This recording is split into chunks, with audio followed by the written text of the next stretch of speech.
presentation of ABC Sports. Go Hawks!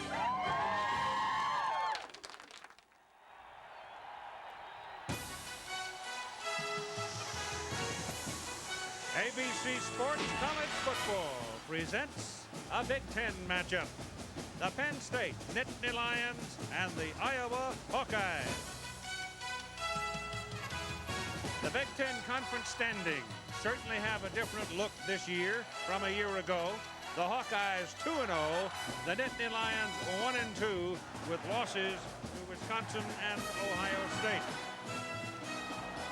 So the Iowa Hawkeyes, Bob Greasy, come into this ball game. Lynn Swann is down on the field. The Hawkeye offensive line, they should run well against Iowa's defense. And there's always the bag of tricks that goes with a ball game involving Hayden Fry.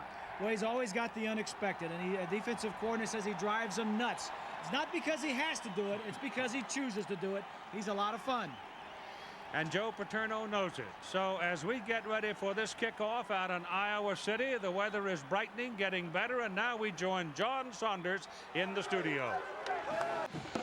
This is only the 5th time in Division 1A history where the opposing coaches have both coached 200 or more wins. And this is the 2nd time it's occurred between Joe Paterno and Hayden Fry. And neither has said anything about not going to the turn of the century. Now let's join Lynn Swann on the field as the sun comes out. Thank you very much, Keith. Yes, it's been about mid-40s all day, and the sun's going to make it a little bit warmer, but not warm enough for me to come out of my jacket. This is a midterm, if you will, for this Iowa football team. And one of the big tests they're going to have today is whether or not they can throw the football. Now, coming into this game, they haven't had to throw it more than 20 times in the ball game. Not because they don't want to, because they just haven't had to or been forced to. The Penn State defensive coordinator Sandusky told me he wants to put them in a position where they have to put the ball in the air, which means getting up on top, taking away that running game. Now, on the Iowa side, the offensive coaches came over to me and were telling me we have far more skilled players on this football team than we've had in the last couple of years. We can throw the football. We can run down the field. It's a midterm. Let's see how they come up to the test, Keith. All right, the game is sold out at Kinnick Stadium in Iowa City, 70,397. These two teams also filled it back in 1993 when Penn State joined the Big Ten Conference. Brett Conway will kick off for the Nittany Lions in the white suits. Tim Dwight and Damon Gibson are deep for the black-shirted Hawkeyes. They play on real grass at Kinnick Stadium. Iowa won the toss and took the ball. They will work into the wind. It is not particularly strong at this point. It is pretty much a bowl here, and you get a lot of swirling around. So it's a hard wind to read. And the ball blows off the tee just as the kicker Conway reached it. And so instead of having a Charlie Brown flip, he withdrew his leg just in time. Second time the ball is blown off, and now they will hold it. When you have a man committed to the hold, you sort of take him out of the first wave of would-be tacklers. That's the disadvantage. The kick is away, and it's a good high hanger, and it's taken at the 5-yard line by Damon Gibson. He has a little help to the outside. He crosses the 30, fumbles the football at the 33-yard line, and Penn State has recovered it. I don't think Penn State needs a whole lot of help, but the Hawkeyes just gave them a big piece of it right there. Turnovers, Keith, are such a big factor in any ball game, but to do it on the opening kickoff when everybody's fired up and motivated coming out of the tunnel is just a big downer for the fumbling team and a big lift for the team that recovers it. Anthony Cleary is the man who recovered it for the Nittany Lions, and here comes the Lion offense onto the field at the 33-yard line of Iowa with Archie and Whitman lined up in the backfield. Whitman, of course, the big fullback. They pitch it back to the tailback, Mike Archie, looking for daylight, finds it, goes inside the 20 to the 18, picked up 15 yards and a first down. The quarterback for the Nittany Lions is a junior in eligibility, 6'4", 215-pound Wally Richardson. You see his numbers, most impressive, 12 touchdowns and only 2 interceptions. His only losses were to Wisconsin and Ohio State. Just inside the 18, first down, Penn State with an early threat, coming off the turnover by Iowa. Bob Stevenson is the tight end that moved over, and that's Bobby Engram in motion. Inside handoff. And I want to tell you, there was a collision. A penalty flag is also on the field. But while they check the penalty, let us check Chile's starting lineup with the backs and receivers. Bobby Engram, number 10, on the field for Penn State today, has 37 receptions. He has also tied with Kenny Jackson for the school record. If he catches one today, he will have a school record career touchdown receptions. The record is 25. One more and he's the man. But he is a very, very good football player, and they're taking him off the kick return duties for the day. And he's also in the record book quite a bit already. Yes, he is. There's Kenny. Yep. Of course, Kenny Jackson put his name in the record book as a wide receiver at Penn State. Had a chance to go to the professional leagues this year. Chose to stay at Happy Valley. So the ball on the solid hit. And the penalty against Penn State for illegal procedure moves it back 5 yards to the 23-yard line, where it is first down and 15. Ryan Mill now has checked in at fullback, replacing John Whitman. Tom Quinn is the referee heading a Big Ten crew. Penn State's doing a lot of unbalanced line, Keith. This time they're unbalanced to their left. Both tackles are on the left side, tight end on the short side down the bottom of the screen. Hand it back to Archie, and again he has a huge hole in the defensive front. They just carved a hole for him on the right side. He went big for 15. Now they carve him a hole on the left side, and he goes down to the 13-yard line. The guys who are doing the hole opening up there for him include Andre Johnson and Keith Conlon, the other tackle who has come back from a knee injury. Conlon is called the long tackle. He's 6'7", 304. That's not really why they call him the long tackle, but he certainly fits. Yeah, he always goes with the tight end. Hand it off to the fullback, John Whitman, the senior, at 239 pounds, and there's a solid hit by Bobby Diaco, who had 26 tackles for Iowa last week against Indiana. Diaco, the leading tackler on this team, and the second leading tackler in the Big Ten. As you mentioned, Keith, he had 26 last week, but he also had 92 snaps at Indiana, so he had 92 opportunities to make tackles, and he's a heck of an inside linebacker. The fullbacks appear to be the messengers for the quarterback Richardson, as Milne checks back in now. And on third down, pressure coming, passes away, passes incomplete, and almost intercepted by Tom Knight. Knight had an interception last week and ran for a touchdown to lock that victory. And so Penn State with the mistake, and they're going to have to settle for a field goal as a result of it, as the Iowa defense stiffens.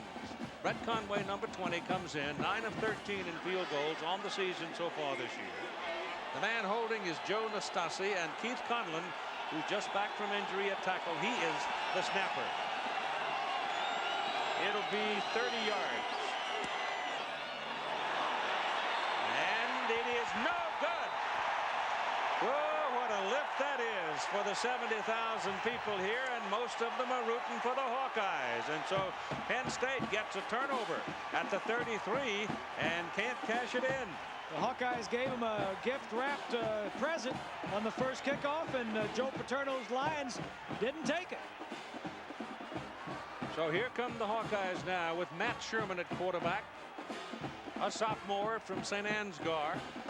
He has 11 touchdown passes, but more importantly, look at the bottom, 7-0 as a starter. But he has not tasted the likes of Penn State yet. He's about to. Well, as you say, he's won all 7, and They're on a string, 9 straight without a loss and 7 straight victories. They had 1 tie in that string of 9. So from the 20, Iowa's first play. Sherman back to throw the ball. Gets it off, and he has a man wide open. It is Rodney Filer out of the backfield, the fullback. And he crosses midfield. It's first down, Iowa, at the Penn State 49-yard line. Well, we talked about Hayden Fry. A few surprises. Chalk one up the very first play of the game. Slutzker, number 84, from the right side of your screen in motion. That's just a distraction. The fullback takes off to the right side, something that they hadn't shown before out of that formation. Jerry Sandusky, the defensive coordinator, says he'll drive you nuts with all these new formations and all the new wrinkles. Talking to Jerry the other day, and he says, I wish Hayden would get a hobby. He has. Boy. Yeah, he does. Driving defensive coordinator's crazy. Yeah. Sherman fakes it, keeps it, throws it, has his tight end available. The big guy Slutzker rumbling down the field, goes inside the 30. It is a first down for Iowa. 2 big plays to open the game for the Hawkeyes. It's a fake toss, and Slutzker, number 84, is going to find his way across the field between the linebackers and the strong safety holes, number 13. And when Hayden comes up with some trick plays or some gimmicks, he's not going to hold him for the second half. He says, hey, let's start with him right out of the chute.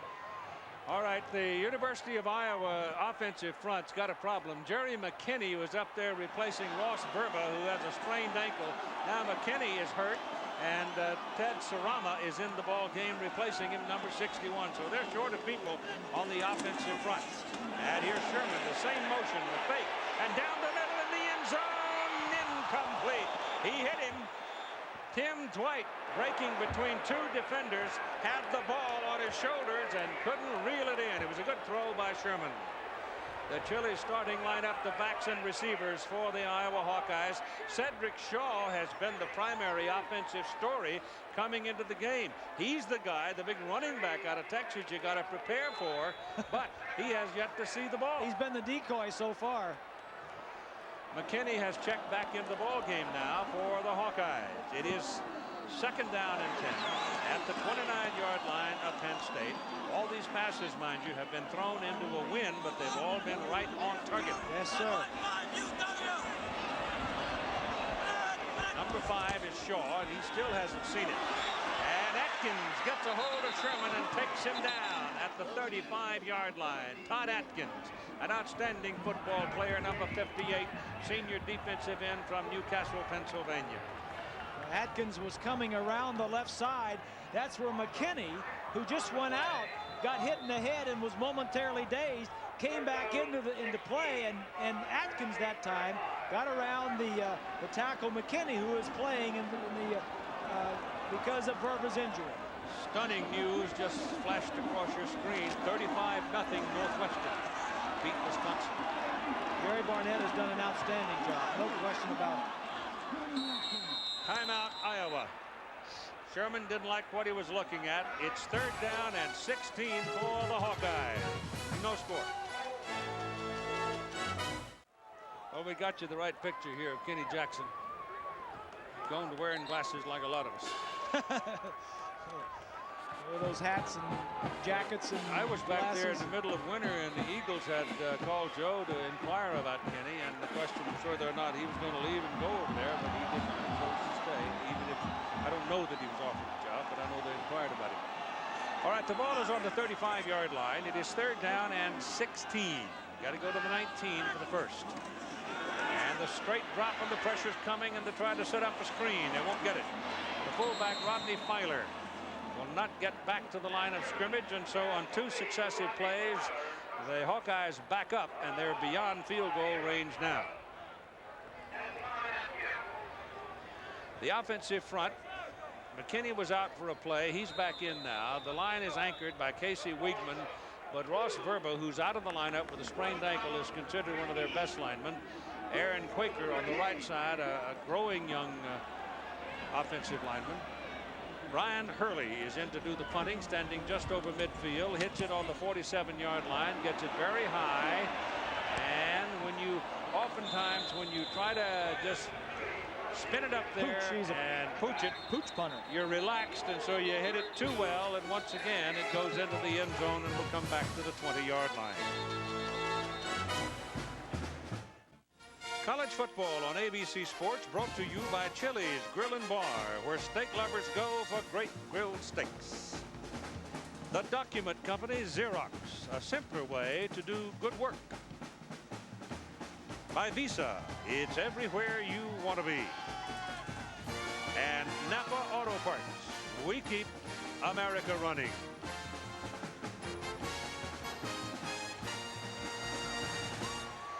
The football rests on the 20-yard line, so both offenses have had a flurry of opportunity and been turned away by the defense.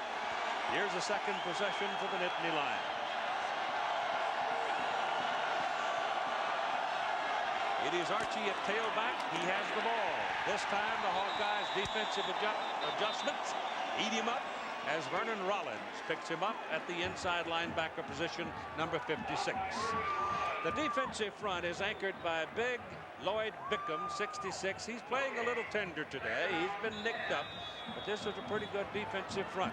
They take care of the blocking. That opens the door for the linebackers to make a ton of tackle. That Hawkeye defense leads the conference, the Big Ten, in scoring defense. Only 13 points a game so far.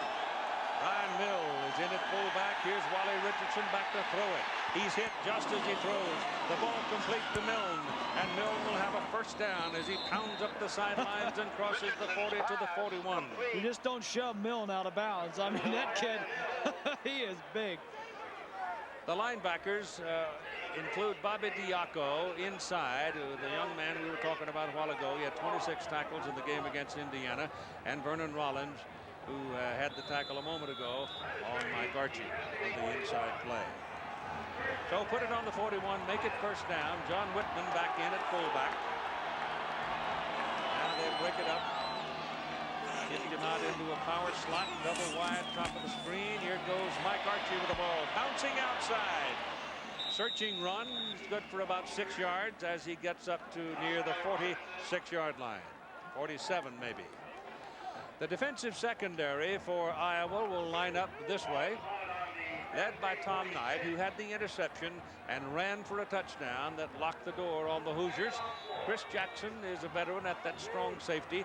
Damien Robinson had a big week at the free safety position, and Ples Atkins has 2 touchdowns off interception. That's right. They like to take some chances in that secondary. Put it on the 47-yard line, make it second down and 4. Here's the Iowa defense rising to the occasion again. Archie with the ball, and the Hawkeyes shut him down. A step in there, and Brett Chambers, number 47, was in on the play. Penn State today, offensively, they need to eliminate turnovers. Last week against Purdue, they had 5. And on defense, expect the unexpected. The Sly Fox, Hayden Fry, does a lot of things that people don't expect. For Iowa, Sherman to the rescue. Matt Sherman, the quarterback, has to throw today and force the quarterback Richardson to beat you with the pass. Take away the run from Penn State and force Wally Richardson to play, and he can do it. Down the middle, throws the ball to Freddie Scott. Scott reels it in and makes it first down. Penn State at the 44-yard line of Iowa. So Freddie Scott got loose in the middle, and Chris Jackson couldn't reach him. Yeah, it's a good thing he tackled him, because there was nobody. They had a little blitz on, nobody in the middle of the field, and Jackson not pulled him down. That was a long run, and it's going to be a touchdown. Here's the hammer now. Curtis Enos has stepped into the tailback position for Penn State, the 231-pound freshman. Richardson looks and throws, and it's complete. And it's Bobby Engram slanting in from the sideline, wide out position, and moves the football to the 26-yard line of Iowa, and another Penn State first down. It's a nice play by Wally Richardson throwing to Engram. Anytime a quarterback completely wheels around and fakes a toss, sometimes it's tough to come back and find your receiver, and more importantly, find all the defenders so you don't throw the ball to the wrong colored jersey. Put the fullback Mill in motion, give it Victor Enos. There he goes. I mean, he is a load, and he's getting bigger every week. The big freshman picks up about 9 yards. Penn State has a good offensive line. Watch 54 Rivera. He's a guard, the pulling guard, and just clears out a hole. The timing was a little bad there. Enos is a true freshman, probably doesn't have the timing of the holes down yet, but Rivera is an outstanding player. 3 of those offensive linemen will go high in the NFL draft next spring. Second down, a long one, and pounding in the middle is John Whitman, picking up the first down at the 13-yard line.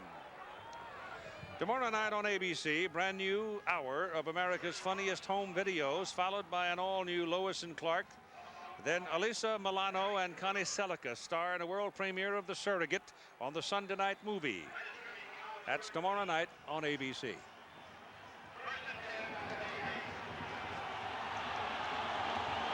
First down at the Iowa 13-yard line. Unbalanced line again this way. Enos has got it again. Big hole. Pounding along. Finally rolled up at about the 6-yard line by Bobby Diaco and Chris Jackson. See what they're doing, Keith. They're moving the tackle over, and they're running behind that big unbalanced line. Well, that means you've got Andre Johnson, 300 pounds, and Keith Conlon, 304 pounds. You got 2 tackles next to each other, what it boils down to.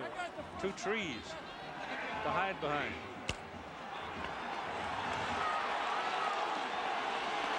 There's Franny Ganter. The first 20 to 25 plays are scripted. Second down and 3. Into the middle goes Whitman, Enos, the tailback, 39.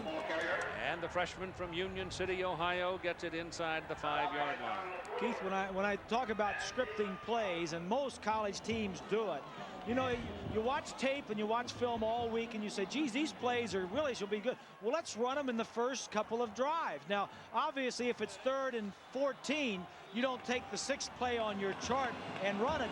You have certain plays for 3rd and long situations, but you get confidence in plays, you run them, you tell your team, these are the plays we're going to run, and they like it. 3rd and 1. Ball is down near the 3-yard line, and you've got 3 fullbacks in there. Sloan just checked in. He's moving around. Milne and Whitman hands the ball over. He fumbled the ball. It goes into the end zone. They dive on it. Looked like a Penn State white shirt may have followed it into the end zone. First of all, was it a fumble? And, I don't know for sure, yeah, but I thought it was. And then who has it? It looks like they're marking it on the 1-yard line, marking it down. Marking it down. Yeah. Knee on the ground at the 1.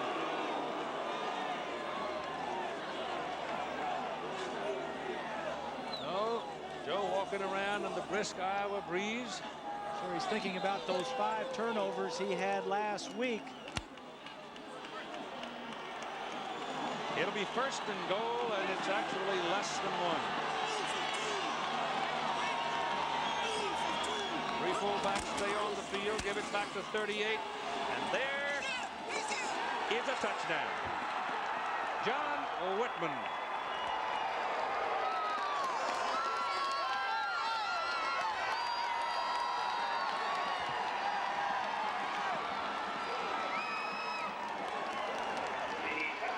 You get those 3 fullbacks back there, that's 3/4 of a ton. Well, especially behind that big offensive line.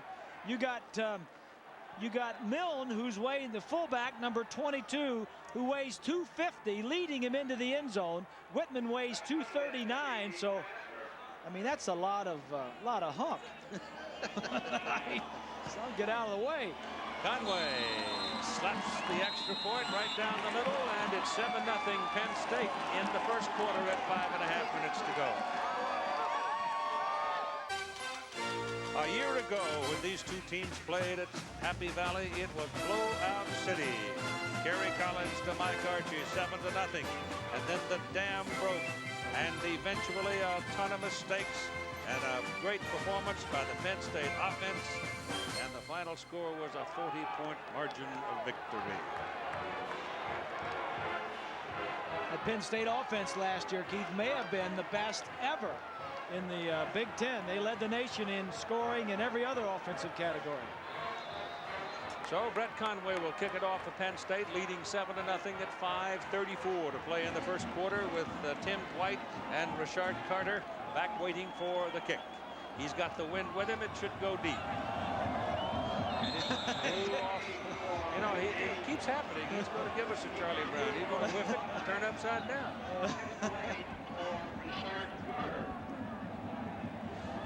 You know, these kickers, they don't like to have somebody hold it for them because they don't practice that way, and they think it's just somebody close by the ball. They feel like the pressure's going to hold it down. They don't want anybody to hold it. Stays up this time, and the kick is away, and the wind's under it. It's going way back into the end zone. There will be no return of this one. Now let us check in with John Saunders. That's interesting. It's a big game for Kansas State. Lord, if Kansas State wins today, KU keeps winning, I don't know what may happen. Wait a minute now, boss. Just don't get flying off the handle here. It's just one score. All right, here are the Hawkeyes. They line up with Sedrick Shaw at tailback. Rodney Filer is the fullback. The quarterback is Matt Sherman. Tight end stand up. Matt Sherman back with the ball, throws to the sidelines to the tight end Slutzker. He shakes a tackler. He keeps rumbling up the field. He's got a first down for Iowa across the 45-yard line to the 47. Now, there's no coach in college football that uses the tight ends better than Hayden Fry. Play action to Sedrick Shaw, who is the main man, the 5th leading rusher in the country. Slutzker with a down and out. Holes can't keep his feet. And the passing on first down, Hayden Fry, a ex-quarterback, Keith, as you are very well aware of, doing a very nice job on the first couple of drives here. 47-yard line on the first down for Iowa. That's Derek Price, another tight end in motion. This time Shaw gets the ball. And the youngster from Austin, Texas, out of LBJ High School, is kept out of the end zone only by Kim Herring because he was on his way. First down, move the chains. Terry Killens, number 92, leads that defensive bunch. Brandon Noble is a fellow who's come along very well, and so has the youngster Brad Scioli, with Atkins, the seasoned veteran. They're pretty good defense against the run. They're third in the Big Ten against the run, allowing only 115. Noble had a very nice game a couple of weeks ago against Ohio State. 46-yard line where it's a first down for the Hawkeyes. Double tight end over there now. When he goes in motion that way, that gives some extra blocking for Shaw. He spins. He's still up and finally thrown out of bounds. He had a double groin pull problem, but he looks pretty limber on that particular run as he gained about 4 yards. The linebackers at Penn State, and of course it's known as Linebacker U, and Jerry Filardi is the man in the middle who always seems to have a bunch of tackles. He came in with 62 stops and 29 solos coming into this ball game. Here's an exciting fellow just checking into the lineup now for Iowa. His number is 6. His name is Tim Dwight. He grew up here in Iowa City, wanted to go to South Carolina. Then he went to Stanford, had a look, came back and said, I'm staying home, and he can do everything. He is excited. Sherman gives the ball to Shaw, and Shaw is caught by number 44, Jim Nelson, the linebacker. If Nelson misses him, he's still running. Very true. Last play, Todd Atkins left the lineup. Chris Snyder replaced him. Brian Miller is the leader of that defensive secondary, and it's a good one. Very good one. Both the other corner, Mark Tate, and the free safety, Kim Herring, outstanding players. Tallest guy back there, though, is 6 feet, and that gives these 6'5" tight ends a considerable edge. Here goes Dwight in motion on 3rd down and 4. Straight back goes Matt Sherman, has a lot of time. The pass is away. Dwight's got it. First down, 20-yard line. He's so excited he spit out his mouthpiece. Well, he's not big. He went in motion. Now he's going to go upfield and go all the way across field. He's only 5'9" and weighs 190 pounds. He was a running back when he first got here. Played some running back last year and some defense. This year in the spring, they said, we need to get you in the lineup. And with Sedrick Shaw, the running back, we need him a wide receiver, and he's done an outstanding job. Eat by the rhinoceros in the phone booth. He's a stud.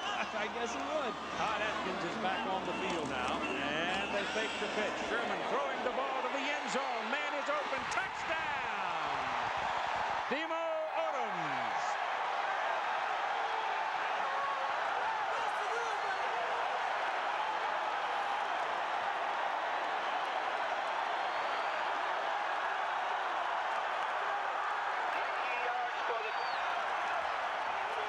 Just some great play calling. The pitch, the fake is going to be out here. Now what they're doing, they're trying to hold this safety because the receiver's going to go straight down the field. The fake holds the safety to the top left of the screen, and the ball is going over his head.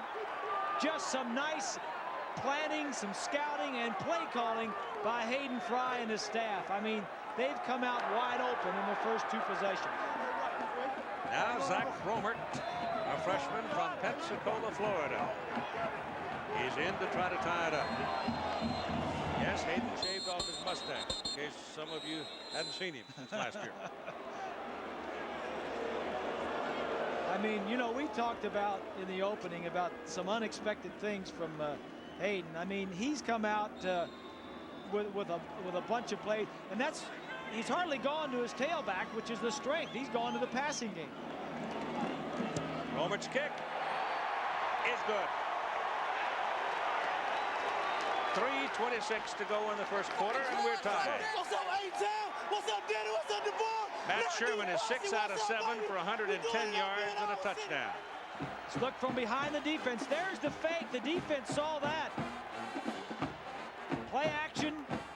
Sherman says, "You haven't been used me much this year. I can get it done." And a nice catch by Odoms. That's a heck of a Sherman. catch. Sherman threw it the only place he could throw it. Odoms made a real good play because he was in a terribly awkward position trying to one-hand it. Well, you had to get by the man that was up in his face, and then you had to get downfield. The depth, the ball was thrown where it should be. It was a difficult catch, but a guy in this level of competition, you know, he should make that, and he did. So we're tied at 7 as Todd Romano comes out to kick it off for Iowa. And you've got a new tandem back there to return the kicks today from the Nittany Lions. Stephen Pitts, number 40, and Chris Everly, number 23. Bobby Engram's not going to return today. The way things are starting here, they may need his pass receiving before this day is done. Hawkeyes, remember, came in at 5-0. Lions are at 4-2. This was a big drive here, 80 yards in only 6 plays, and Matt Sherman with a nice drive. Crowd is sitting on their hands. They're not making much noise, and all week long they've been talking to him about let's be loud. And now the Iowa players are saying to the crowd, come on, we just scored. And here's Romano's kick. High hanger going into the wind is going to be pretty short. Fielded at the 15 by Pitts. Popped out of the crowd. Big return for Stephen Pitts before he is knocked out of bounds. He crosses midfield and goes down near the Iowa 41-yard line. Boy, he got past that first wave, and he was almost It's gone. exactly right, Keith. Everybody on the Hawkeyes were down there in one wave, and when he broke through this line right here, there was nobody else until he gets to the kicker and the safety. Well, Stephen Pitts is a young man that people have thought was going to rise up and assume that tailback position a couple of seasons, but so far he hasn't. There's tremendous talent there. It's a 43-yard return. Ball is on the 42 of Iowa with Archie and Whitman in the backfield. It is Archie, and he is taken down right at the line of scrimmage. Next Saturday, Greg Norman, PGA Tour's top money winners, will have at it in the richest event of all, the Tour Championship. There's so much money they need a 2-horse wagon to pull it. At 3:30 Eastern on ABC's college football, USC takes on Washington, big game in the Pac-10. Minnesota meets Michigan. Other regional action, check the local listing of the game in your area, or call your cable operator and see if he can help you see the game you would most like. And penalty. Flags are on the field. The whistle stop it. 2:45 to go in the first quarter. A 7-7 tie between Penn State and Iowa. Tom Gwynn.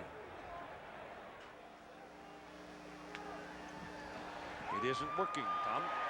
There are the officials for the day. Seasoned crew, veterans, and particularly the man wearing the white hat. Speaking of seasoned, Grandpa. He's a grandpa. I'm proud of it, too. Yes, he is. Joe and Sue's daughter, Diana, gave birth to Brian Andrew in Philadelphia on October 13. 7 pounds, 4 ounces. And he doesn't look like one. Second down and 14. The pass is incomplete. Bobby Diaco was defending Archie coming out of the backfield.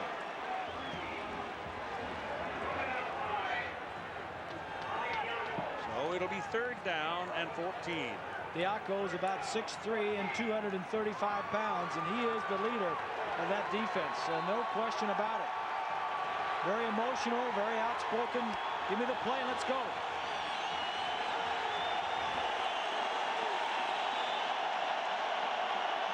Crowd gets into it a bit now. This is what the team wants. Richardson with good protection. Gets it away to Engram. He's got a first down as he goes to the 25-yard line. So the elusive Bobby Engram from Camden, South Carolina, will move the chains for the Nittany Lions. From behind the defense, single coverage. Engram is working on Knight. You're going to see right in front of you. Number 10 comes back to the ball on a curl. Knight misses the tackle. That's a poor play by Knight. And when you get Engram loose in the secondary, he can use his running abilities, and usually big things happen. If Knight makes the tackle, he's short of the first down. Yes, that's right.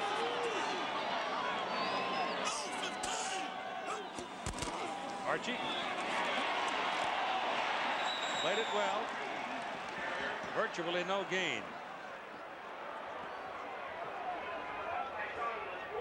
The thing that makes it so tough for the Hawkeyes defensively is that the offensive line for Penn State has 4 fifth-year seniors and a 4th-year junior. They've all been around for a long time, and I mentioned that they're very good.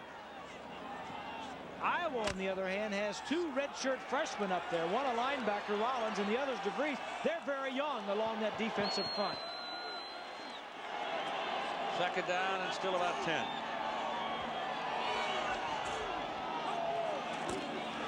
Pass. Freddie Scott's the man. Got his hand on it. Out of bounds. Incomplete. Knight defending. Good all-around play. Wally threw it where he needed to. Scott got open, got a hand on it, and the defensive back was right there with him. Knight all the way. This single coverage. Knight, number 8. Picked off a pass last week, ran it back for a touchdown. Both looking back for the ball, doing a little hand fighting. Ball was thrown right where it should have been thrown. He almost came up with that, Keith. Yeah, Freddie got tangled up. Well, they're pushing and shoving a little bit. He put the arm in there first off and then couldn't get it out. Can't keep him from doing something. Wally Richardson throws to Scott. He's out of bounds. That's incomplete. That's a good call. That's a good call. That's going to bring up a 4th and long, 4th and 10. Wally just needed to get him the ball a little bit quicker. He just kept going to the sideline, threw a little late. That should get Conway into the ball game. It does, with Nastasi out, and Keith Conlon will move over to the ball to snap it now. He had 4 big field goals last week against Purdue. 42-yard try.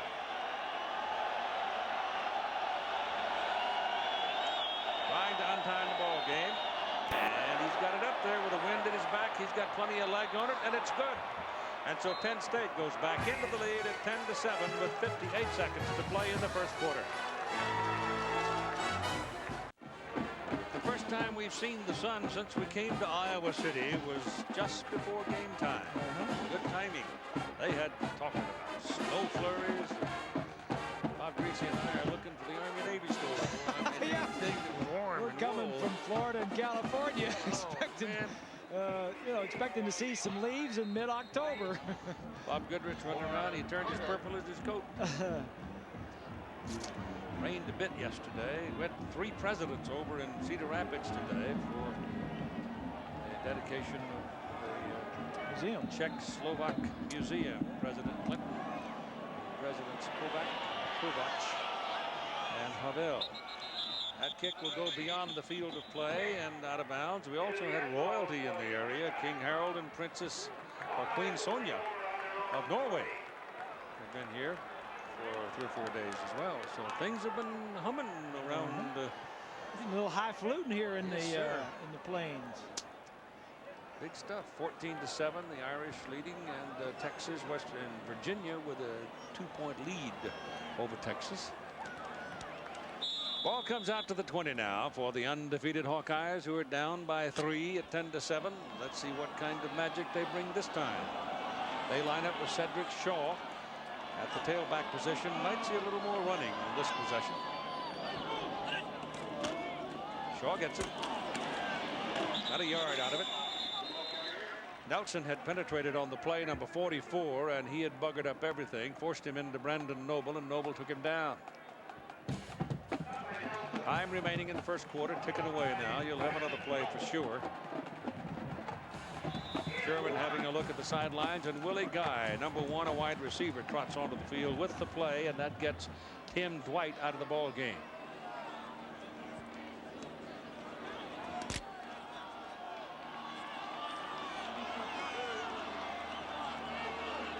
Defenders are looking up into a bright sun from this angle. The sun slides across the stadium. Here's Sherman back and throwing. He's got it. It's incomplete. The fullback, Rodney Filer, reaching up over his head, trying to make that difficult catch, and he couldn't do it. But the ball was there. Yeah, you're right, Keith. You're seeing him, Filer, putting his hand up. He's got a visor on, but he is looking right back into that sun. That is a tough throw. The ball was there, pretty good coverage, but he just couldn't come in with that. He came into the ball game today with only 2 receptions in the first 5 games, and there's the look at that sun that we're looking back into. All right, Demo Odoms comes down to the bottom of the picture. Tim Dwight is up at the top as they change the formations again, and the play is being called at the line of scrimmage by Matt Sherman, and he lets it go, and it is caught by Slutzker, the tight end, and he's all the way out to midfield and a first down for Iowa. As a look at the tight end, he's standing up. That's a trademark of a Hayden Fry coach team tight end. Stand up. This play, the defensive back could have made a play on that ball. It was doing pretty good. I thought he could have picked it off, but nice play, and Slutzker used his body to shield the defensive back off till it got there. Slutzker is the second leading receiver coming into this ball game with 10 when he came in. First quarter is over, and after 1, got something cooking in Iowa City at 10-7 Lions. Here's a look at the first quarter totals. Take a look at right here. The rushing yards for Iowa only 14, and the passing yards 139. That is big time difference from what they've been doing. And the time of possession, 10-4 for Penn State. Big in favor of Penn State in the time of possession, but Penn State showing the normal balance that they normally have, 56 rushing, 71 passing, but it's Iowa and the passing game that's kept them in it so far in this ball game. Matt Sherman is 7 out of 9 into the win with Slutzker 3 catches and 75 yards, and now Sherman has the wind at his back, hands it off to the tailback, and it is Sedrick Shaw, who weighs 195 pounds, and he pops in there for a good 5 yards. So if the passing opens up things a bit for the running game, it'll get interesting. Here's a look at Iowa so far this year in the Big Ten. They lead the conference in rushing, and they're pretty good in total. And in the nation, they are 6th in the nation, averaging 265 yards on the ground. Damon Gibson, number 18, checks into the lineup as a wideout. Play at the line of scrimmage, crowd very quiet. Tough man, the fullback, Rodney Filer, a 235-pound junior out of Waco, Texas. And he pounds in there for a couple of yards. You mentioned that Filer is from Texas, Keith. It's interesting that Hayden Fry's offensive line, 4 of the 5 are from Iowa and the other one's from Illinois, but he goes to Texas to get his running backs. Both Shaw and Filer are from Texas. A couple of his wide receivers are from out there also. He's always 17 Texans, I think. Yeah, total. Hayden's always been popular in Texas. A homegrown boy back there. 3rd down and 3. This is Shaw trying to get outside. Lions won't let him have it. So on 3rd and 3, he loses 3 yards. It'll bring up 4th down. Kim Herring led the tackling surge, and here's Lynn Swan. Well, Keith, you and Bob are talking about the number of players from Texas on the Iowa roster. They're exactly 17, 9 on their 2 deep. And one of the big reasons is, as you stated, Coach Hayden Fry spent a lot of time coaching at SMU at North Texas State. And he says a lot of the coaches down there remember the fact that he's done a lot of good for the young kids down there. And when he comes down to recruit, he just gets what he wants. Keith? Much to the chagrin of some of the Texas folks, the ball hits one of the Iowa players and goes out of bounds at about the 10-yard line. At Big 12 Conference, however, probably is going to be an asset in keeping the Texas youngins at home. I think you're exactly right. When your free safety is making that many tackles, you may be looking down the barrel at some trouble. That means that the running backs are getting into the secondary past all your front 7. The play, as we told you, the ball appeared to and did in fact strike one of the Iowa players. So the point of possession for Penn State is the 19-yard line and not the 10. Wally Richardson fakes and rolls out and throws, and it's batted up in the air. It is incomplete. And Mike Archie appeared to be the intended receiver off whom the ball ricocheted. Starting the 2nd quarter of play, the Nittany Lions 10 and Iowa 7. Keith, I think it's that type of play that Wally Richardson has to improve on. He's got great numbers. He's completing 62%, 10 touchdowns, only 2 interceptions, averaging 226 yards. But the touch, and he's got to have the feel to get those the finesse passes in, get those little ones that'll keep your drives going. Curtis Enos has checked in at tailback now, the big freshman. He's got the ball, and he will move the stack. He got locked in there, but his leg drive still was enough to get him 2 or 3 yards. 10-7, Penn State leading Iowa. Penn State scored early, led 7-0. Iowa came back to tie 7, and then a 42-yard field goal by Conway, and that's where we are with 12 minutes and 25 seconds to play in the first half. Clear, cold day in Iowa City. Those of you who are in the pattern of the weather that comes out of Iowa, get some more wood in the house because it's cold. Richardson lets it fly, and Freddie Scott wide open, just stone cold, fingered it and dropped it. And there's a flag across the way.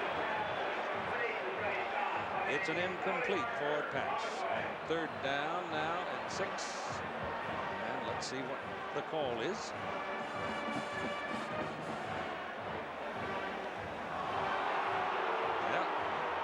Against the Hawkeyes. It's an automatic 1st down. Yep. It's like a turnover because Paterno's team would have had to punt the ball away. That was 3rd down and long.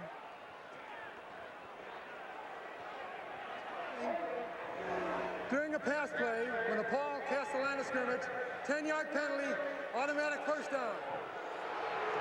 So possession remains with the Nittany Lions at the 32-yard line. Hayden knows, too, that they would have had the ball back. First thing a coach wants to know is who is it on? And you saw him a little earlier asking the sideline official, who's it on? Who's it on? That's the first Iowa penalty in the ball game. Archie and Milne in the backfield for Penn State. Notice their backs are not as deep as some of the other coaches have theirs set up. Richardson back, has some time, throws, incomplete.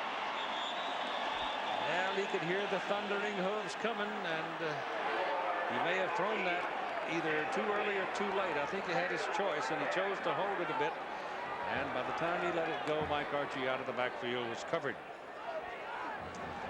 Here's a look at the first down passing play action. Watch his feet. Watch his feet. Well, it's good to have. Sometimes it's good to have feet. Step up in the pocket. That's good. Keep your feet alive. Now he didn't know who to throw it to. He couldn't see it. Then he was trying to throw around the man. Now, but it's not bad to keep your feet moving within the pocket because when you run a set, you get your weight right. This is Mike Archie. And he's got a big play all the way to the Iowa 46-yard line before Damien Robinson can bring him down. So Mike Archie started to get his legs under him a little more. The first 3 games of the season didn't do much, but he was dinged up. Yep. Now he's feeling better. Yep. That was just a draw play and just run to daylight. 8 carries for Archie and 53 yards in the ball game, and Stephen Pitts comes in now as Mike goes out for a blow. Stephen Pitts is a senior from Atlantic Highlands, New Jersey. He's got the ball, number 40. Real quickness in Pitts. I mean, he can really take you down the highway if he gets a little room. Coming up next on ABC Sports, Major League Baseball's Fall Classic, the World Series, Cleveland, Atlanta. It's Hershiser against Maddox. Greg Maddox may be the best pitcher in all of baseball right now. I think you can take maybe out of there. Yep. You know the thing I like about Hershiser healthy ain't bad either. The thing I like about the series, it's on grass at both parks. Yep. And 2 teams that are really hungry. Oh, the best where they're supposed to be there. Yep. 2nd down and 6. That's thrown out of bounds. Richardson was looking for Olsener. He wasn't available. Covering on the play, believe it or not, was a man who is listed as a defensive end, Bill Innisinge. Well, both wide receivers were slanting, and he wanted to go to either Scott or Engram, and came off to his tight end at the outlet, and he was covered and just threw it away. Wally Richardson is now 4 of 11. He's missed his last 5.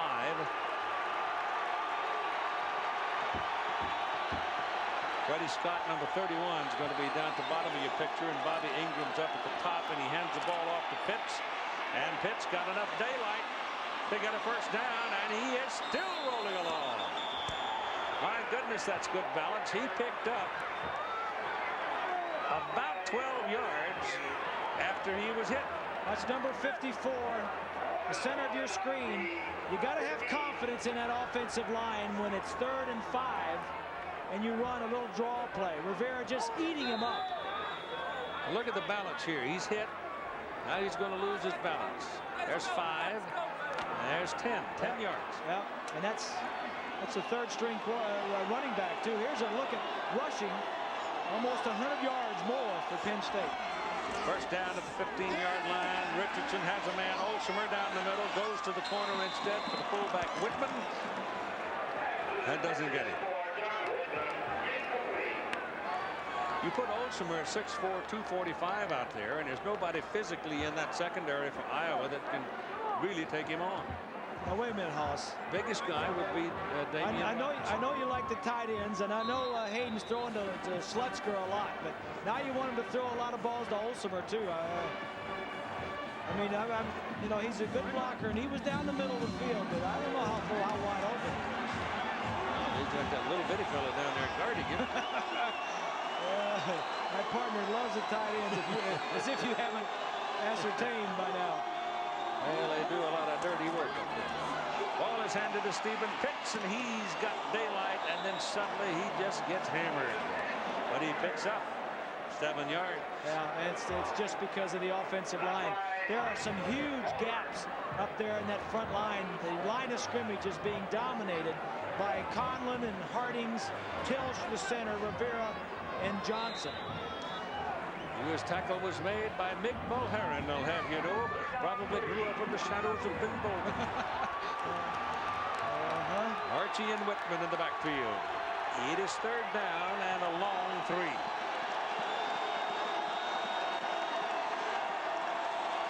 Scott and Engram now with that motion are together up at the top of the picture. Ball is handed to Archie.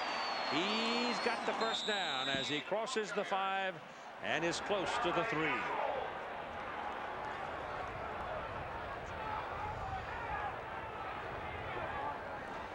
Iowa coming on a little blitz from the outside here. Number 23 is the corner. That's Atkins. He's picked up by the fullback. And Archie does a smart thing. He sees the corner blitzing. He says, that's no good out there. So he stays inside with those big offensive linemen. I've been creating holes for him all day. Now it is 1st and goal for Penn State. You got the fullbacks in there, 3 of them. Slowed. Whitman's got the ball.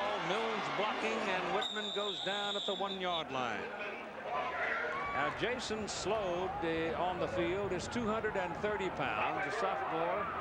Ryan Mills is 250, a senior, and John Whitman is 239, and a senior. Those are all fullbacks, Keith. There are the 3 backs that are in the backfield on the goal line offense, and a lot of teams have called that their elephant backfield since they've got the heavy-duty backs in there. Now they're powered this way. Figures they'll come to this side, and they do. Whitman just goes up and over the stack, sticks it in the end zone, and Penn State has scored.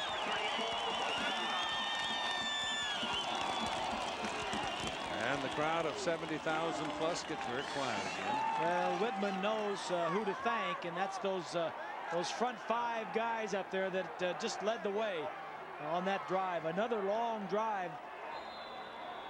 81 yards, 12 plays for Penn State. The Nittany Lions have won 9 straight games on the road. Both of their losses this year came on their home turf.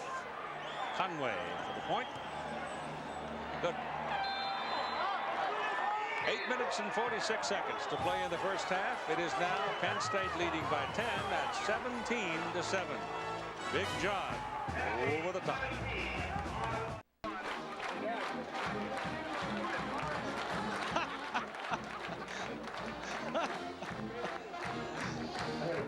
So I figured that you've survived this long, you ought to be entitled to make a fool out of yourself once in a while, so here I am. just before milking time, did you say? Yes. Well, and I've taken those overalls home. Well, you got to put them on so Turi Ann can get them home. She may not let you in the door, but maybe she will if you bring in the milk. And we had a good time. That's part of the magic of this fellow Hayden Fry, though. He's been doing that at home games. They started at 6:30 in the morning, and about 7 or so, the program starts. And they had the table set for 415 people in the standing room only. Yeah. And they're all gone before 8 o'clock, so they can go to work. So I tell you, you can't help it like it. It's wonderful. All right, here's the kick into the wind. It's a driving kick and goes into the end zone. There will be no return. We ragged on you a little bit. Yes, we did. I know you did. Next Saturday at 3:30 Eastern, ABC's college football. You got USC that's getting whooped at South Bend against Washington, Minnesota, Michigan. We've got other regional action, and we invite you to check your local listings for the games. And some of them are going to be good ones. I can tell you that much. Call your cable operator for the games available on pay-per-view, too. In case you're looking around for something and it's not listed in your area, call him up. This will be the 5th time, Keith, that Iowa's going to start out. Maybe the 4th time that they start out their possession on their own 20. Every kickoff has been in the end zone. They need to respond here now. They're down by 10. It's 17-7. Nittany Lions. They're getting pretty close to getting a hold of this ball game. This is Sedrick Shaw, and Shaw runs it hard up to the 24-yard line. Some news about Georgia Tech now. John Saunders has it for you. In the second quarter, Keith. From Georgia Tech. Sedrick Shaw runs in no room. I mean, he hit that stack and it just stopped. He could not move the pile that time. So it'll be 3rd down and it's 6. Look at Jerry Sandusky. He's been around this program for 28 years at Penn State. He's had some opportunities to go other places, as has many of the coaches on Joe's staff, and they like it there in Happy Valley. Yeah, there's so much to that Sandusky. Sherman throws as he is hit. The pass is caught by Dwight for a 1st down. That's what makes this kid so exciting. The ball hit him right in the chest, bounced off, he grabbed it and picked up a first down. Todd Atkins, meantime, is planting the quarterback Sherman. Take a look from behind the offense. It's a planned sprint out. Scioli, number 5, is chasing him, but he finds his receiver, and this is going to be a little juggling act. Dwight bobbles it, has great speed if he could get loose, and Holes has none of that. It's first down for the Hawkeyes at the 44. Michael Berger, who actually started as a tight end, now a fullback, number 85, and the pressure's coming. Sherman. Oh, Matthew. My goodness, it was Aaron Collins. And he was in full speed as he belted the Iowa quarterback at the 35-yard line. Well, all of his appendages are still in place, but I'm not so sure about his vision. Well, one of the things you have to look for, the quarterback, you got to see this guy right here. He's a linebacker moved out, but watch as when the ball is snapped, he comes off. Nobody's picking him up. And with the speed that he has, he's a linebacker, but really, he's got the size and speed of a defensive back. All right, keep that play, keep this in mind. Now, most of the time, the Iowa quarterbacks, when they go back to pass, they go straight back, so they never lose vision. That time was a little play action. They took it, doing it again. Same thing. Now he's got to run. And he absorbs some punishment, but he does get the ball back to the 42-yard line. But when you turn your back, bad things can happen. That's true, Keith. And what we were talking about even before the ball game is that not many college quarterbacks drop straight back. Most of them will turn and run back, so it's hard to see to your left. But Hayden Fry and his staff are one of the few teams in college football that allows their quarterback to back up. I like it. I think you can see left a lot better. Third down, 11. Back pedal right here. Like that. He's got his man. That's the big tight end, Slutzker, and he's got a first down to the 40-yard line of Penn State. All you tight ends across America. Well, here's the tight end. He's going to watch the two receivers clear the area out, and then the tight end's going to come straight across field underneath. Both the receivers come down. Slutkert comes in the area behind where they vacated. Well designed, well thought out, and Slutkert is he's a big target. They've had a lot of tight ends, Keith, a lot of good ones. Yes, they have. Go on. Hey, Bobby, Keith, did you notice the wide receiver coming back to make that block for the tight end? Yeah, we listen to this. We noticed that. This is Shaw. Sedrick Shaw tiptoeing down the sideline, stepped on the chalk at the 29-yard line, but he got a first down. So move the chains for the Hawkeyes with 4 minutes and 55 seconds to play in the first half. Kim Herring is the Nittany Lion that's shaken up on the play. Kim, the free safety. If they lose him, they lose a lot. We've got a timeout. Let us introduce you to Dr. Mary Sue Coleman, incoming University of Iowa president. She's a native daughter from Cedar Falls, and she's coming home big time, coming from the University of New Mexico in Albuquerque. Let's look at Herring, Keith, getting blocked from the wide receiver. Looked like he got hit just above his knee, and he wasn't on the ground, and there's his replacement. It's Lee. Yeah. Kim walked off. Yeah, he was off the ground. That was the key. His leg was in the air, so it doesn't look like it's going to be anything real serious. First down, 29-yard line. Sherman back, throws to the sidelines. Dwight is there. Touchdown, Hawkeyes.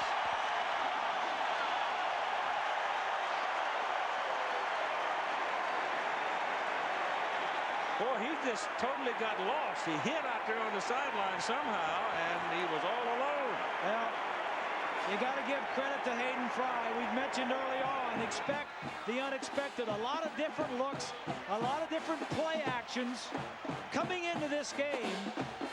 Sedrick Shaw, the man they're going to fake to here, was averaging 143 yards a game. The 5th leading rusher. Look at the linebackers jump up on him. The two outside wide receivers are over there.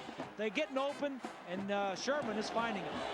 Kick is good by Broman, and so Iowa does answer.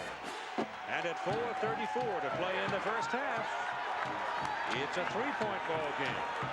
Penn State leading.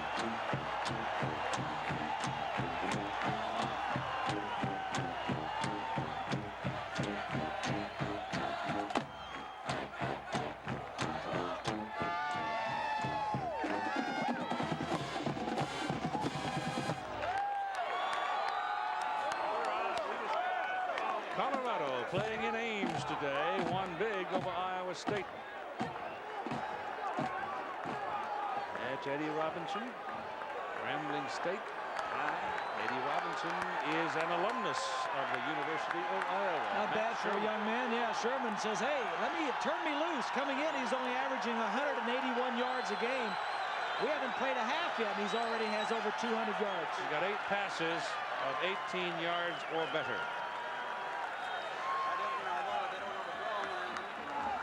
Lynn Swan. Thank you. Keith, number 3, Kim Herring has a sprained knee, and they went inside to get a knee brace to put it back on him. So once he gets it back on, he'll be able to come back into the ball game and play. Keith? Looked like put the ball back on the tee here, wind blowing. I'll say, Keith, it looked like he may have just had a hyperextended where the knee gets bent the other way because he was off the ground and got hit just above the knee. Todd Romano will kick it off. He's out of West Palm Beach, Florida. And it's Stephen Pitts and Chris Everly deep for the Hawkeyes.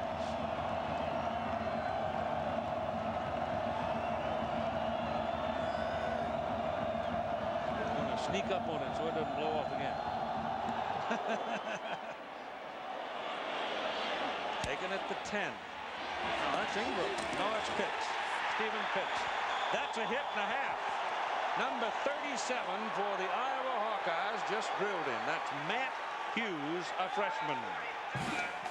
At the conclusion of today's game, we will select a genuine Chevrolet Most Valuable Player game from each team. Today, Chevrolet contributing almost $5.5 million to the scholarship funds of America's colleges and universities.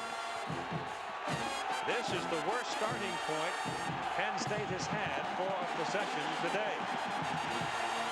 Their own 18-yard line. Archie and Whitman in the backfield behind Wally Richardson. Wally back, looks for a receiver, wants to go big with it and does. And it is incomplete with a penalty flag thrown. Freddie Scott, the intended receiver, defended by Billy Coates, and there's a flag involving that play. There's a look at the end of it.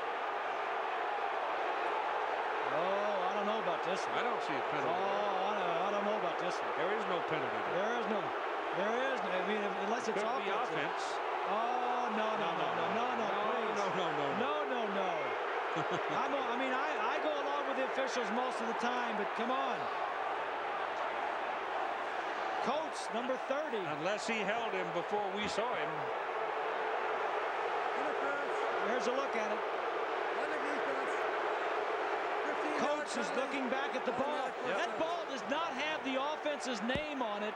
Coates, the defensive player, has just as much of right to it, and he was playing it and went up for it. I'm sorry, that's a bad call. Stephen Pitts and Brian Mill in the backfield now. It's a 15-yard penalty in college football, not the point of the bounce. So that equalizes it a little bit. This is Pitts popping to the outside. Look out, he's a burner. Stephen Pitts with another big run of the ball game. This being his best outing of the year so far as he goes down to the Iowa 42-yard line. We'll take a look at 2 of the offensive linemen. This is on the inside is Rivera, and they're going to cross block. Johnson, watch the 2 of them as they cross block, and the fullback's going to pick up the linebacker. That's Diaco. Andre Johnson, Marco Rivera, and Jeff Hardings, 3 of them top offensive linemen. That's why the yardage is just being ground out. Hits again. Here it goes again. And another first down. I mean, he is gobbling up the yards. Chris Jackson brought him down. He's got 5 carries for 72 yards. Time remaining 3 minutes and 53 seconds. A 17-14 ball game. Penn State. Justin Williams checks in at a wide receiver position. This is the type of day that you want to be a tailback for Penn State when the opening hole's that big.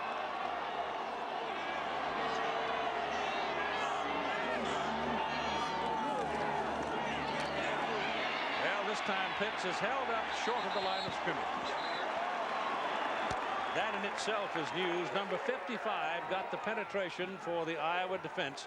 That is John LaFleur, a sophomore out of Jefferson, South Dakota. Ohio State finally had a breather, playing at home. Northwestern. Northwestern. Isn't that something? Story. Great story.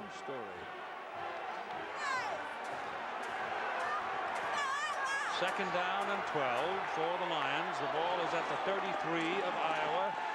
And Richardson's pass to the sidelines is short hop. I think that's the same official that made that other call over there. Freddie Scott says, hey, I wasn't involved in that first one. No, it was it. Was it? I thought it was it. Well, whatever. Old Hayden didn't say much. He was looking for some help up yonder. They do have some recourse. They'll look at the tape and they'll send the tapes into the league office and they'll ask them to review it. Here's a look at total yardage. Almost the same, but in different ways. Third down and 12. Richardson missed his last 7. Didn't have a chance this time as the Hawkeyes jumped all over him. Bill Innes-Inge among the first to get there. And 55 LaFleur was there again. And Penn State backing up with a defensive surge of Iowa. There's an illegal procedure call also against Penn State, but obviously they're going to turn that aside and bring up a 4th and 18, and it's punting time. It's a drive stopper right there. A big play by Innes-Inge, and that's his 5th sack on the year. Huge play. So all of a sudden, Inge and LaFleur step up for the Hawkeyes.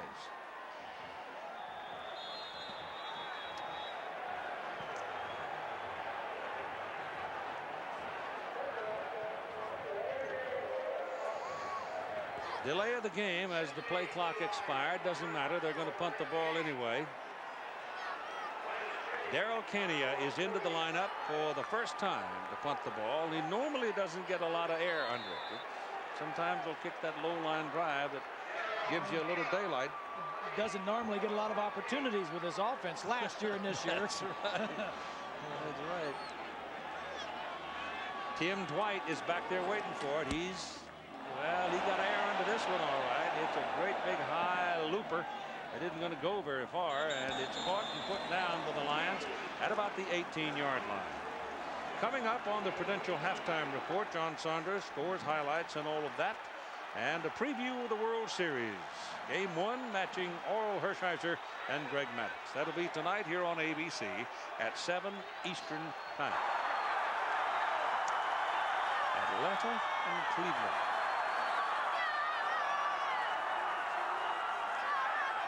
It's been a while since we've had a World Series, hasn't it? Boys were out last year. Been a lot longer since Cleveland has. That's for sure. All right, that's Dwight in motion. Sherman wanted to throw it, didn't get a chance. Taken down by Nelson. Did he fumble the ball, didn't he? Ball, I think, was loose, but I think Iowa covered it. Shaw, number 5, was the man who got on it. Play action on first down. This time, Nelson, number 44, is going to be blitzing. I think the ball gets knocked out of his hand by somebody coming around the edge there. There, yep. That's Nelson, 44. And Shaw going to get on it.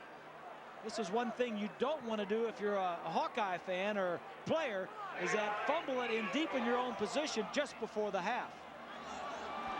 Almost a disaster. The ball is back at the 10, so it's 2nd down and 19. Sherman looking again to throw it. Finally gets rid of it to Shaw, and there are 2 Lions out there waiting for him, and he gains 2 yards. So very good defense there. There was very good coverage in the secondary. Nobody was really very deep. One guy was off to the near sidelines, but nobody very deep, and the defense held their ground. How about Hayden Fry rolling the dice deep in his own territory just before the half? 2 straight passes. You know, Shaw has really been his main man coming into this game. He's gained only 37 yards in the first half. He's done it all on the arm of Matt Sherman. 1:02 to play in the first half. Penn State called that timeout, figuring if they can pin them down here for one more play, then they'll get good field position. They're called that timeout because of field position, and that's a smart call. What decides football games? Field position and luck. Turnovers. And turnovers. Yep.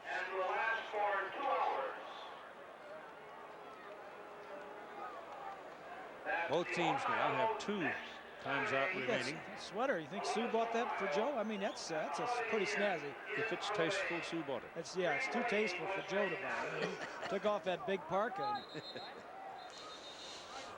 Yes, sir.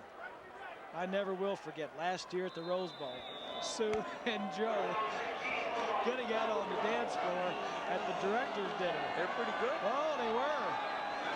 Oh, they were great. 3rd down and 16.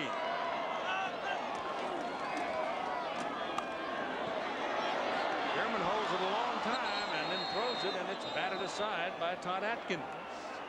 I mean, this kid's got some gizzard, you know, to stand back there with his goal line under his feet and looking and looking and looking. Now they'll have to punt. He's got confidence in his offensive line, and this half is not over yet. You got to, first of all, you got to get the ball out, and then you've got to tackle. Who's that, Engram? Ingram's going to run it back. Nick Gallery is the punter, averaging just over 47 yards per punt.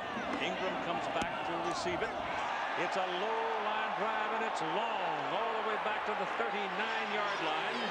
And good coverage. They take him down at the 49. So he's standing in his goal line, or inside his goal line, and he pops it 49 yards. He is the leading punter in the Big Ten. Yes, he is. Yep. 7 of 17 of his punts have been better than 50 yards. And he's homegrown. Masonville, Iowa. Got 45 seconds left in the half. You've got great field position. You're about at the 50-yard line, and with this offense, you've got time to go down and score something. You got 2 timeouts. Yeah. Last year, they would need 40 seconds. Richardson trying to set up a screen here, and it's messed up. Big number 75. The center, Barry Tilch, who had snapped the ball and was pulling out, trying to get involved in the blocking on the screen. And the ball hit him in the back. Now, is that going to be an ineligible man downfield? Yeah, probably. I think the ball was past the line of scrimmage when it hit him. But it's, it doesn't make any difference. It's just incomplete. No penalty. Well, there's a penalty that goes with it. Is there? Yes, ineligible man downfield. I used to throw that ball at those linemen all the time. Touched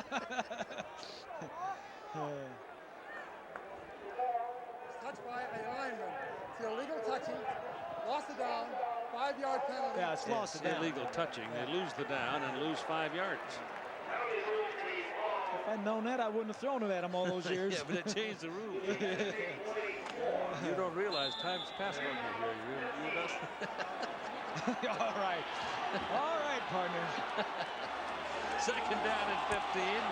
Archie runs it up the middle on a little draw action and gets it back across midfield a bit. And timeout spent quickly by the Nittany Lions. They have 1 remaining and 32 seconds. Joe Paterno, 69. Hayden Fry, 66. Joe, the winningest active coach. gave me the impression, Bob, when we were back there the last time for that Ohio State game, we were talking to him, he's going to pull in his horns a little bit and spend more time coaching. Here's Swanee. Day in October, the Iowas ranked #1 in the country facing Michigan, and with time running out, they kicked the field goal to win the game. The guy who was quarterbacking that team, Chuck Long, is here as a first-year coach of the defensive backfield for the Iowa Hawkeyes. And I talked to him before the game.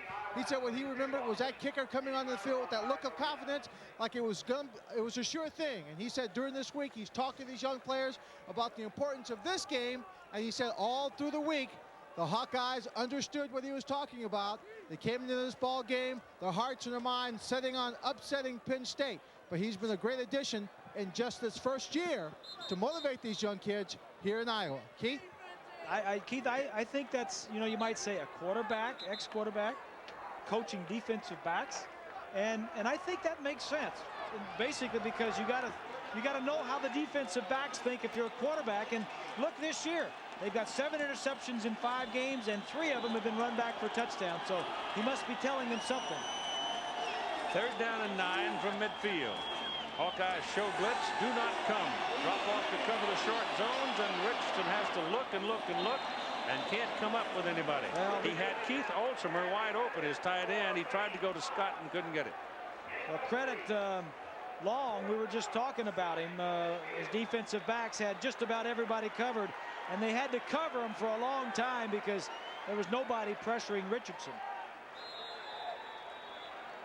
Now Iowa's going to get the ball back at 25 seconds to go in the first half. They have 2 timeouts remaining. Dwight's the man waiting for the ball. He's a burner. He is. Bad kick if he gets a good bounce on it, and he does not. So he lets it alone. Rather than risk fumbling the ball down there, the ball did not come up.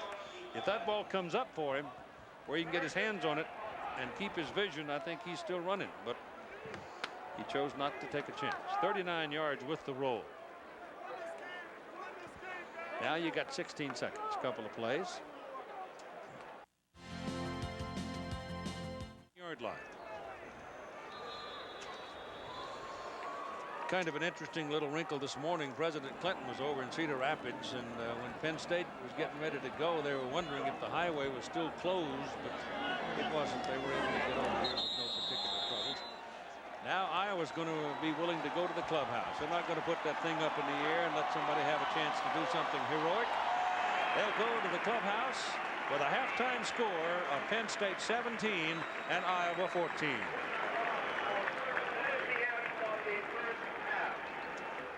We're at halftime at Kinnick Stadium, the University of Iowa and Iowa City, and it's a 17-14 Penn State lead on a cool, clear day in the middle of the country, and a good ball game.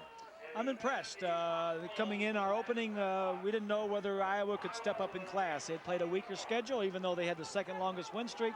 I'm very impressed with Iowa. They've done it through the pass and not on the ground the way they've run all the other ones. Here's how the points were scored in the main, at least the 3 touchdowns from highlights out of that first half. John Whitman capped an 80-yard drive for the Lions, put them on the boards first for a 7-0 lead. Both teams had a chance early on, but didn't do much with it. So it was 7-0 at that point, and then Demo Odoms reels in a 19-yard pass from Matt Sherman to tie the ball game at 7-7 for the Iowa Hawkeyes. Good catch here. Conway had a 42-yard field goal for the Lions, 10-7. Whitman scores a touchdown to make it 17-7, and then Matt Sherman again to Tim Dwight for 29 yards. And it's 17-14 as we get ready to start the second half of play. And right now, let's go down on the field and join Lynn Swan. Keith, going off the field, Hayden Fry had 2 concerns. One, his offensive unit was just not making the plays that he wanted them to make. He wanted to be a little more consistent. They were throwing the ball well, but they couldn't put together that solid passing attack. Defensively, he was concerned that at the end he gave up too much yardage on the draw. Now, Joe Paterno felt on his side he had receivers open all over the place. They just couldn't get to him. And when Iowa did have the ball, well, the defense gave them the big plays. Keith? We move to the second half now as the shadows move out onto the field. We'll have to turn on some lights as the lights will become very useful because they don't have lights here at the stadium, at Kinnick Stadium. You bring them in if you're going to play a night game.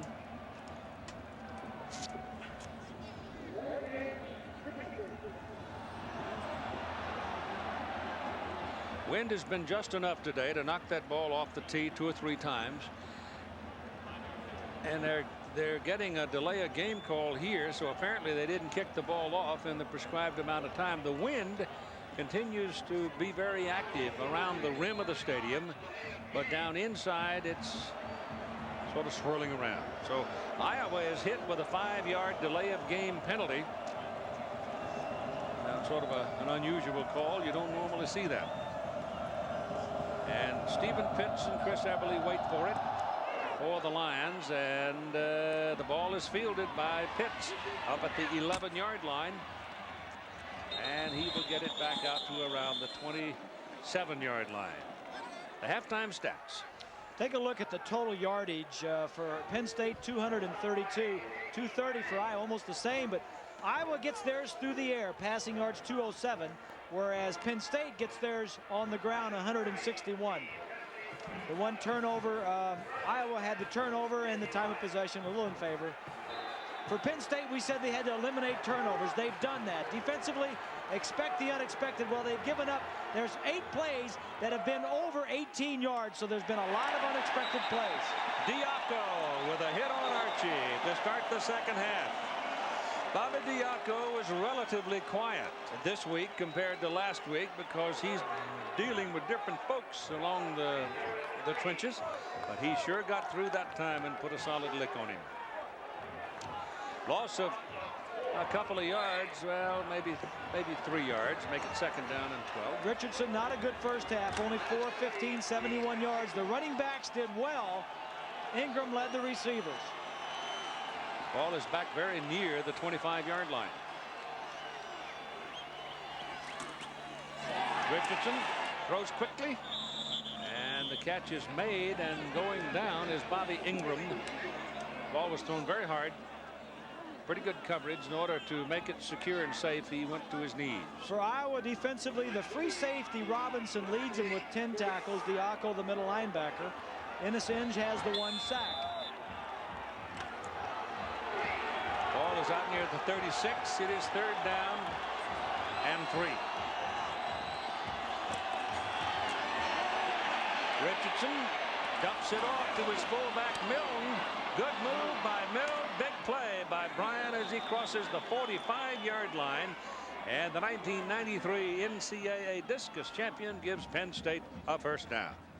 You know, one of the impressive things about this Penn State offense, first of all, they had 3 #1 draft choices drafted off the offense from last year's team. Now they've got all these great offensive linemen, and they've got 2 fullbacks, Whitman and this young man, Brian Milne. 250 pounds, can catch well, blocks well, and can run. They've got some talent. Richardson back. Again, very good protection. Goes deep down the sidelines. The ball is thrown out of bounds, intended for Freddie Scott.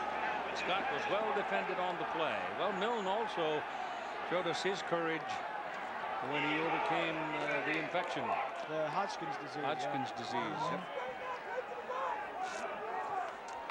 Penn State in the first half, they had the ball 6 times and scored. They did well the first 4 times they had. They could miss the field goal. The last 2 times, the Iowa defense toughened and forced them to punt. Had good field position twice in Iowa territory. Engram and Scott now are at the bottom of your picture. Give it to Archie. Slowed down behind the line of scrimmage and then taken down just about the line of scrimmage. Jared DeVries, a freshman out of Applington, Iowa, had the first contact on him, slowed him down, and then the Hawkeyes put him away.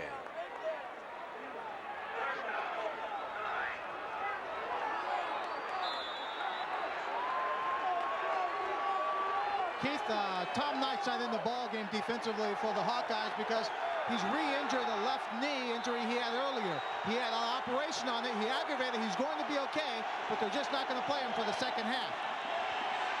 3rd down and 9.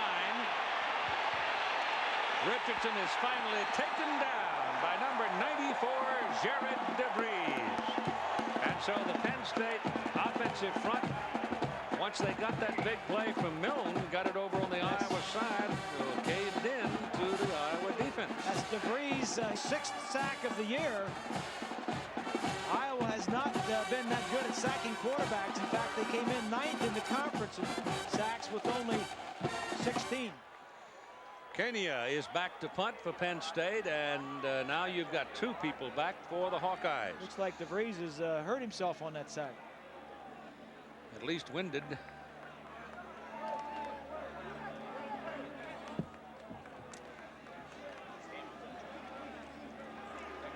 The Hawkeyes had a bunch of guys banged up in last week's loss.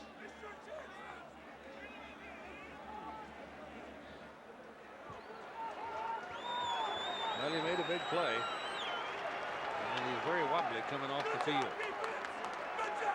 The ball is about to go over to the offense now, and you don't see any trouble with ankle or knee, so that in itself is pretty good news. Yes. With Kenya back to punt now, Iowa has put 2 defenders back there to accept the ball, they being Tim Dwight and Willie Guy. Now here we get into that territory. The ball comes down at about the 10 or 12-yard line. If you catch it, you probably save yourself a lot of grief because you got a chance to move it out around the 20. And the old rule of thumb is if the ball can be caught, catch it. You save yourself a lot of yards before the day is over, and this one can be caught. It's right between them.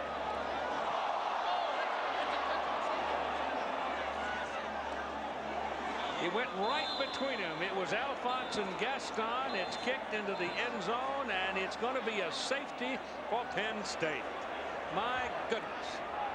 You had the 2 of them back there with the idea to catch the ball. Wait a minute. This was an inadvertent touching by, yeah, it's just a touchback. Is that all? It's an inadvertent touch. Put the ball in the end zone, it's a touchback. Well, didn't Iowa kick it in there? I think they might have, but let's take a look.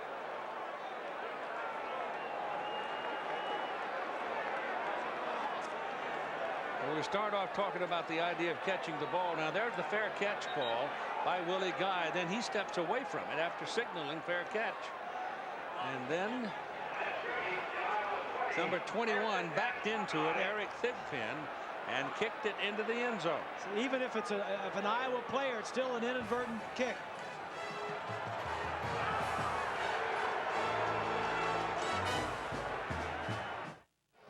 Welcome back. Now the penalty that brought the ball back out to the 20-yard line after a clarification by the official. He told me the return man was pushed into the ball. He was pushed into it, not that he inadvertently touched it on his own momentum. Therefore, it comes out to the 20-yard line. It's a touchback, not a safety.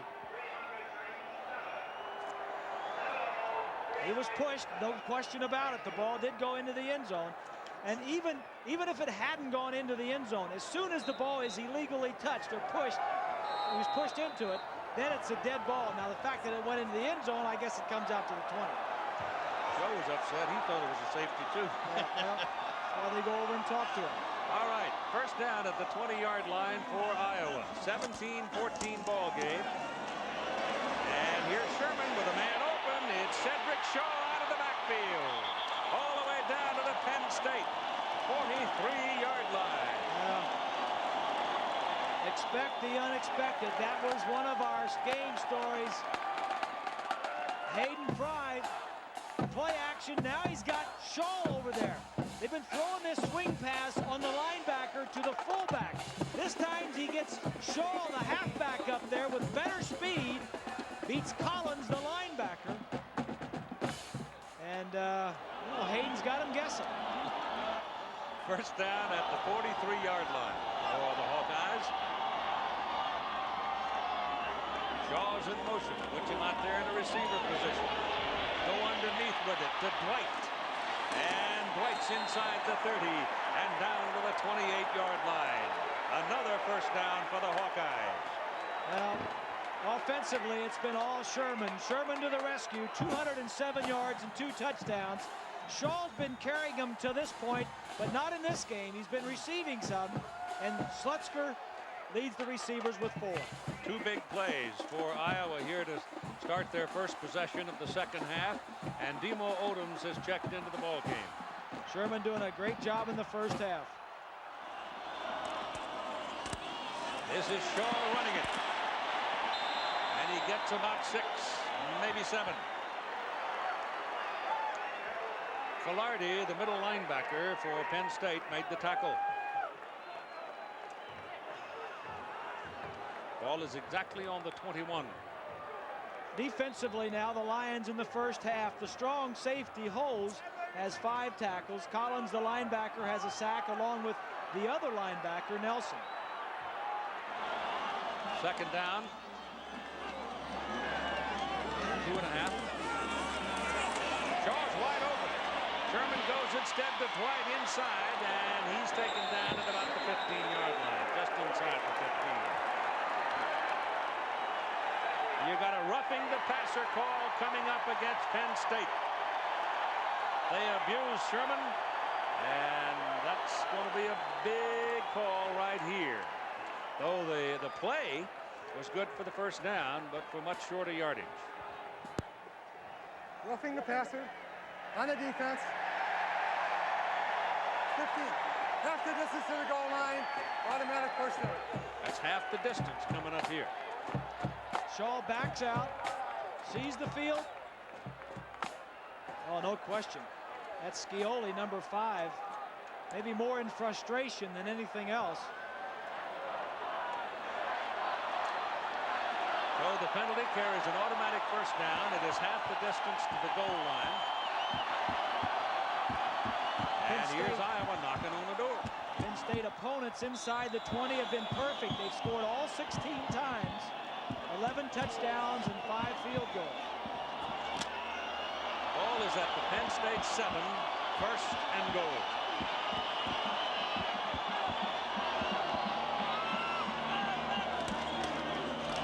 Shaw hit in the backfield, buried in the backfield. They just swarmed it. Came storming through. The first hit was by Jim Nelson, number 44.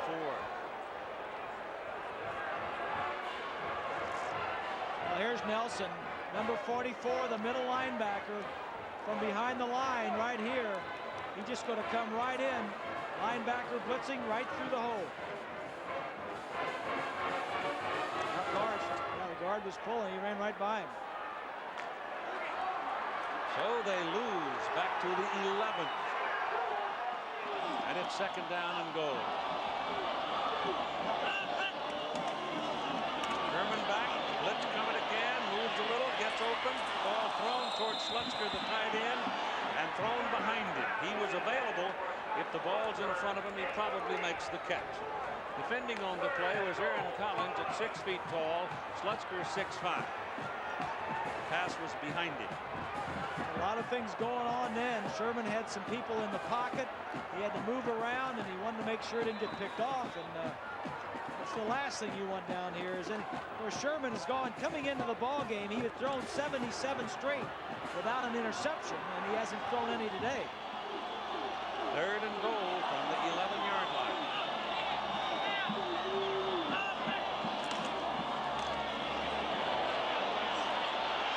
He's going to run it down to the 5. He had no path to the goal line. He had literally no chance to get there. And nobody was open, Keith. Good coverage by the Lions. It'll be fourth and goal. Take a look at Tim Dwight out on the corner along with Brian Miller. He's breaking to the outside. That's good coverage there. There's another man, Herring, number 3, back in the game. Good to see that. So Zach Bromert comes onto the field and will go for a field goal. Ball will be put down at the 12. Will be 22 yards. And it's right down the middle. So the Hawkeyes have tied the score at 8:29 to play in the third quarter at 17. That's 8 Eastern, 7 Central. Drew Blitzer. ABC. Drew Blitzer. Jim Kelly is one tough dude. Yep. 27-yard line. The ball is handed away to John Whitman. And the Hawkeye defense now is all pumped up and swarming. Keith, as you know, Zach Bromert, the field goal kicker, take a look at him. He's a true freshman. He's a walk-on. He was not on the team for the first, when the training camp opened, and didn't dress until the 3rd game of the season. 38 was the only number he could have, the only number available. He's been perfect on every extra point and on every field goal, and they call him, the teammates call him Rudy. Great stuff. He hadn't shaved yet. Hit the ground yet. Richardson setting up a wide receiver screen down the middle of the field for Bobby Engram. This is trouble. They finally track him down and get him at the Iowa 25-yard line. Chris Jackson ran him down. So Bobby Engram coming into the middle of the field. Yeah, Franny Gantner, his quarterback, is having some trouble. Only completed 4 passes. So he has him come back, throw a safe, simple pass to the wide receiver. Now you've got your best player in broken field. This kid's going to be a first-round draft choice, one of the top wide receivers in the country, and you've got him with 2 or 3 people between him and the goal line. So it's first down on the big play for the Nittany Lions, threatening again a 17-17 ball game in the 3rd quarter, and Wally Richardson back to throw it, going to the end zone with it. It's incomplete, intended for Joe Juravicius. Look to the wrong guy. Yep. Freddie Scott was all by himself. Well, he had single coverage down the middle. Yep. There's a look at Scott. He had single coverage with nobody in the center of the field. The last time these two teams played, they drew 70,397. That's capacity. That's what they have again today. That's what Joe's talking about. They saw Scott open. Yep.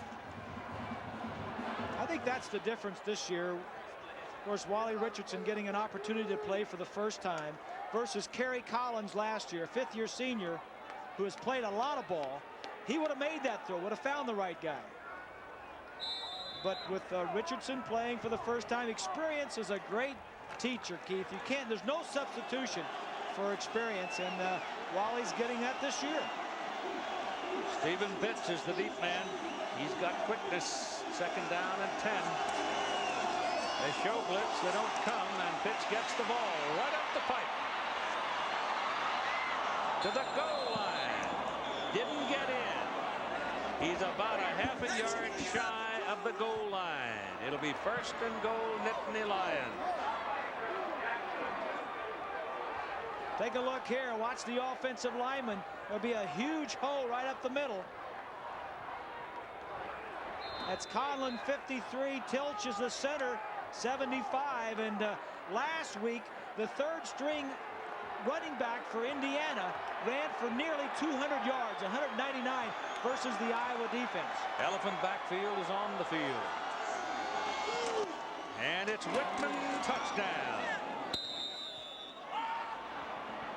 So Penn State goes back to the lead as Whitman goes over the top for his 3rd touchdown of the day. Yep. But it's Pitts who put it down there with a whole lot of help from the big uglies. I'm sure that Joe just said at halftime, listen, we can run on this team. And now he's talking to Wally about throwing it to the wrong guy, throwing it to the right guy. But we can run the football all day on this guy, he's telling him. And, you know, we had what we wanted. Why didn't you throw it to him? That's the experience.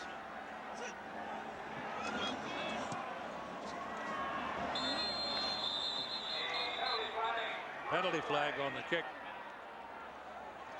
Let's see about that.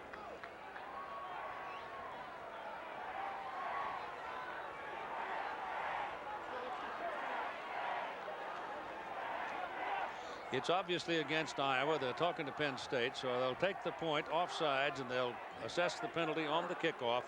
And the score. Defense, offside, kick was good. We're going to put it on the kickoff. 5-yard penalty. So your score now goes Penn State 24, Iowa 17, and Conway's made 66 straight points after. Some of the alumni from the University of Iowa. Did you know that Eddie Robinson was one of them? And did you know that John Cochran and Carol Simpson, ABC News, are Iowa graduates? A lot of good folks going through here. Crowd today, 70,397, as we told you. And it is the 10th time that we have had an absolute capacity. I'll bet you if the truth were known, even though they have a diligent fire marshal, yes, there's more than capacity. And they're good fans here, too. Yes, they are. The best. Terrific. Here's the kick down to the 2-yard line. It's taken by Damon Gibson. And Gibson is still going. Oh, my goodness. If he goes to the outside instead of coming back inside, it might have been a see you later. But it's still a big return, and another Nittany Lion is shaken up on the play. Looks like Miller. Number 34 is Brian Miller. It's one thing Penn State does is they put starters, especially defensive starters, on their coverage teams, punt and kickoff. There's a look from behind the kicking team. Obviously nothing over there, so he's going to bounce off. There's 34 is Miller. Right here. If he keeps on going outside. Boy. Ryan's up and about now. He's walking off the field after the hit, so he's okay. You're wondering what's on the shoulder pads of the Iowa uniforms. We've been watching those all day. Working on his arm. That's the arm that he was pinched. Yeah, they do that. It's sometimes it looks like it may be a. Those are wings. Wings? For the Hawkeye. Oh yeah, the wings of the Hawk. Best start for an Iowa possession. Just outside the 34-yard line. Matt Sherman straight back. Defense coming down. He goes. Yeah, can't let those big fellows dig in and start coming. But once they get that blocker bent backwards, he's through. And Brandon Noble just ran over him. Just ran right over the center. Right here. Watch Noble. He's just going to run right over the guard and center. It's the guard that he runs over. That's Purdy. It's a pretty good player. There's 69 Purdy. And they call that a bull rush. Noble, 270 pounds. That's just a bull rush. You just run right over. Once you lose leverage position, that's true. You're finished. That's right. Second down and 21. A loss of 11 yards. Passes away. The pass to Slutzker, the tight end. Nelson's over there. Got a piece of him. And he is taken down up at the 45-yard line. And that's right in first down territory.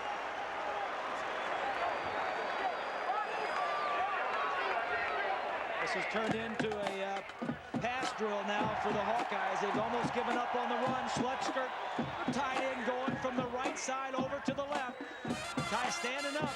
You get a good release by standing up, and you also see the coverage a little bit better.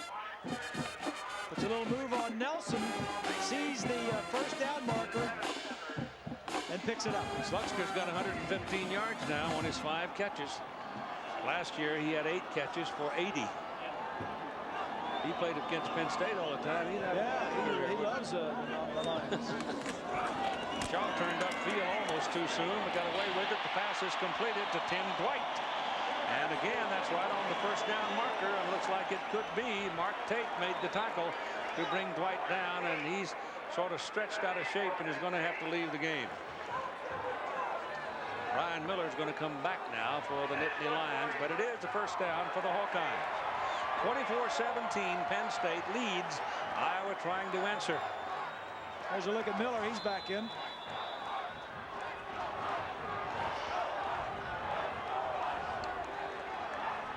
Forty-four-yard line. Pressure coming. Passes away. Got him open. That's the tight end, Slutzker. And down to the 22-yard line. That's 6 catches on the day. And another Iowa first down. Sherman touched that ball in there beautifully. This is a Scott Slutzker highlight reel right here. Just a down and breaks to the outside. I'm impressed with Slutzker, but also with Sherman, the way he's been putting the ball right on the money. Look at the protection he's getting here. Scioli is number 5. That offensive line, 57, is Quaker. Goff is in there. Wiegman. Purdy and McKinney most of the time.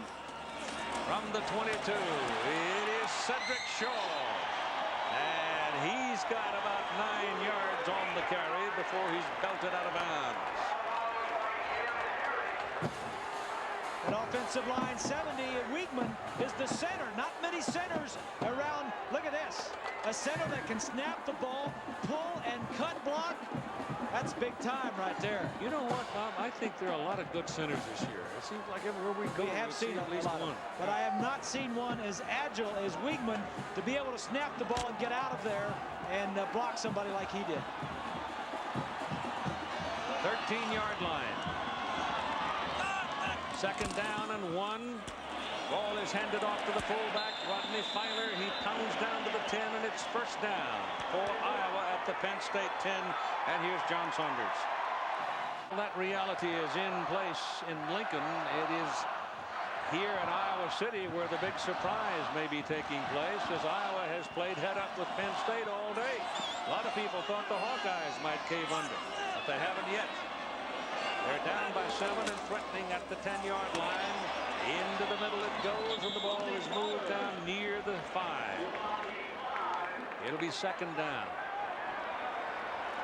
Matt Sherman came in 7-0 as a starter. Ranks second in the Big Ten in passing efficiency, just behind Bobby Hawkeyes at Ohio State. Not needed really to throw the ball a lot, because coming in the ground game has done it. But today, going in, they knew they were going to have to throw it, and he has done an outstanding job. The first down was tip of the ball just inside the 10-yard line. So you're looking at second down from the 6, second and goal. Sherman back in trouble. Tremendous rush put on by Killins, number 92. That upset everything.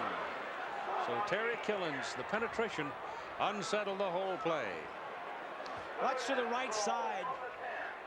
Killins, number 92. The tackle goes out too far and gives Killins a path to the inside. Now that's McKinney, who is playing in place of Ross Verba, who is not starting at that left tackle position because of a sprained ankle. But Killins with the 7th sack of the year.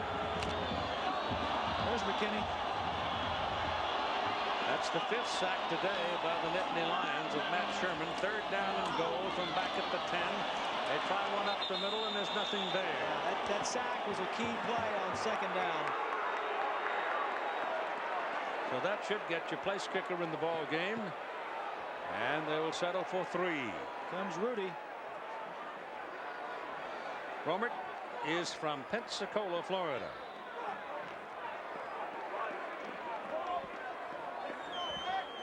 They only allow 105 guys to go to camp now, Keith. As you know, 85 on scholarship, 105, and he couldn't come because he wasn't 105. Kick is good. Great story. So they go for the 3 and get it, and it's a 24-20 ball game with 2:09 to play in the 3rd quarter.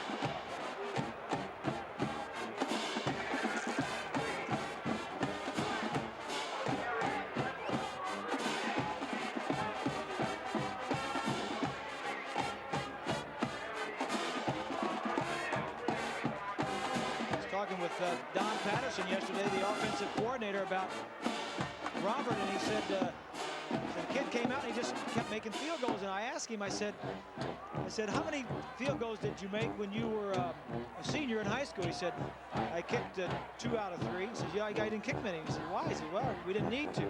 He said, how about when you were a junior, how many did you try? He says, I kicked 8 and made 8. And he says when he kicks, they go right down the middle. His leg is not strong. They don't use him outside of 37, 38 yards, but he has been deadly so far. Romano does the kicking off, however, for the Hawkeyes, to emphasize what Bob said about the leg strength. And Romano kind of gets under this one, lifts it up a bit. And the reception is made at the 12-yard line by Stephen Pitts. And you could hear that one in Davenport. Whack! As the tackle is made on Pitts. And it was Brett Chambers, a defensive end. Next Saturday at 3:30 Eastern, this is the lineup. At least that's part of the lineup. There's going to be other regional action and you want to check your local listing for the game in your area, or call your cable operator or games available on pay-per-view. So Penn State starts at the 24-yard line, and here is Curtis Enos, who may become a big personality in the rest of this ball game. That's a 10-yard, almost 11-yard gain right there on that carry. And it's the simplest play in all of football. Yeah, that's right. And well, one of the things that's helping it, Keith, is these are the two tackles again. They're going unbalanced. The tight end is over here, and they're just tossing the ball behind those two big tackles on the right side. That's Johnson, 68. Collins, 53. Tilch is 75. Harding's number 50 gets out there. He doesn't get touched till he gets 5-10 yards downfield. Put it on to 35 and a first down, and Damien Robinson had to come out for a moment in the Hawkeye secondary. It's inside. Ball's loose. Ball came out of Venus's hands. He was hit, but Penn State has covered it. All those black uniforms all around that brown ball, I'm having a little trouble sometimes seeing it. I know. But they retain possession. This is the same thing. Unbalanced line this way. Rivera, 54, is going to pull, and Diaco gets in there. Put a hat on it. Nice job by Diaco. And Rivera, 54, just happens to be there. He kind of sits down on it. Kind of funny. There's the trainer, Ed Crawley, looking at Collins. Rollins, number 56. Mike Archie is in after the fumble by Enos. Want to run a little reverse with Freddie Scott. All they got to do is tackle him, and they do, all the way back at the 26-yard line. They had the people who had penetrated. And so Fran Ganner goes for a little dipsy-do, and it blows up in his hand. Yeah. Normally you run reversals against teams defensively that flow very quickly. They go one way, but this is not a speed defensive team. That's a loss of 15 yards. That could end the whole series right there. Third and, what, 18-19.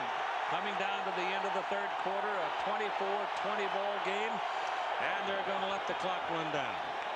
So after 3 quarters of play, it's 4-point lead for Penn State. We'll be back after this message and a word from our ABC station. Welcome back to Kinnick Stadium and the 4th quarter of the Iowa-Penn State game.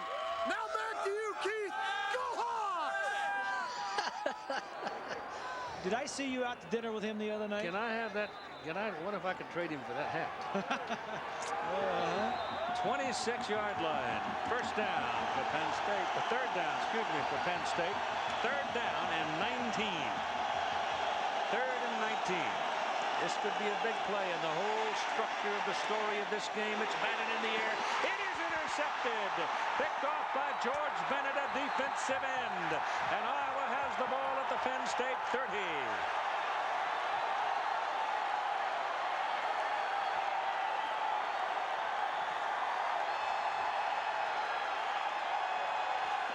That's DeVries, number 94, who gets his hand up. Take a look from behind. Number 94, the left side of your screen. Not getting a very good pass rush. In fact, he's double teamed. Watch him get his hand up right there. Trying to hit Olsemer and Bennett. Right number place, 49 right time. Gets it off. Right place, right time. There's a look at the redshirt freshman. Bill Brazier, the defensive coordinator, said he's going to be a good one. Big chance here for Iowa. Little fake, give it off to Sedrick Shaw. And Shaw is down inside the 20. And will have what appears to be an Iowa first down. Here's John. Yeah, those guys usually put on a show. If you like offense, yeah. Yep. It's first down Hawkeyes at the Penn State 19. Shaw's got it. Through a hole. Still going. Touchdown. 19 yards.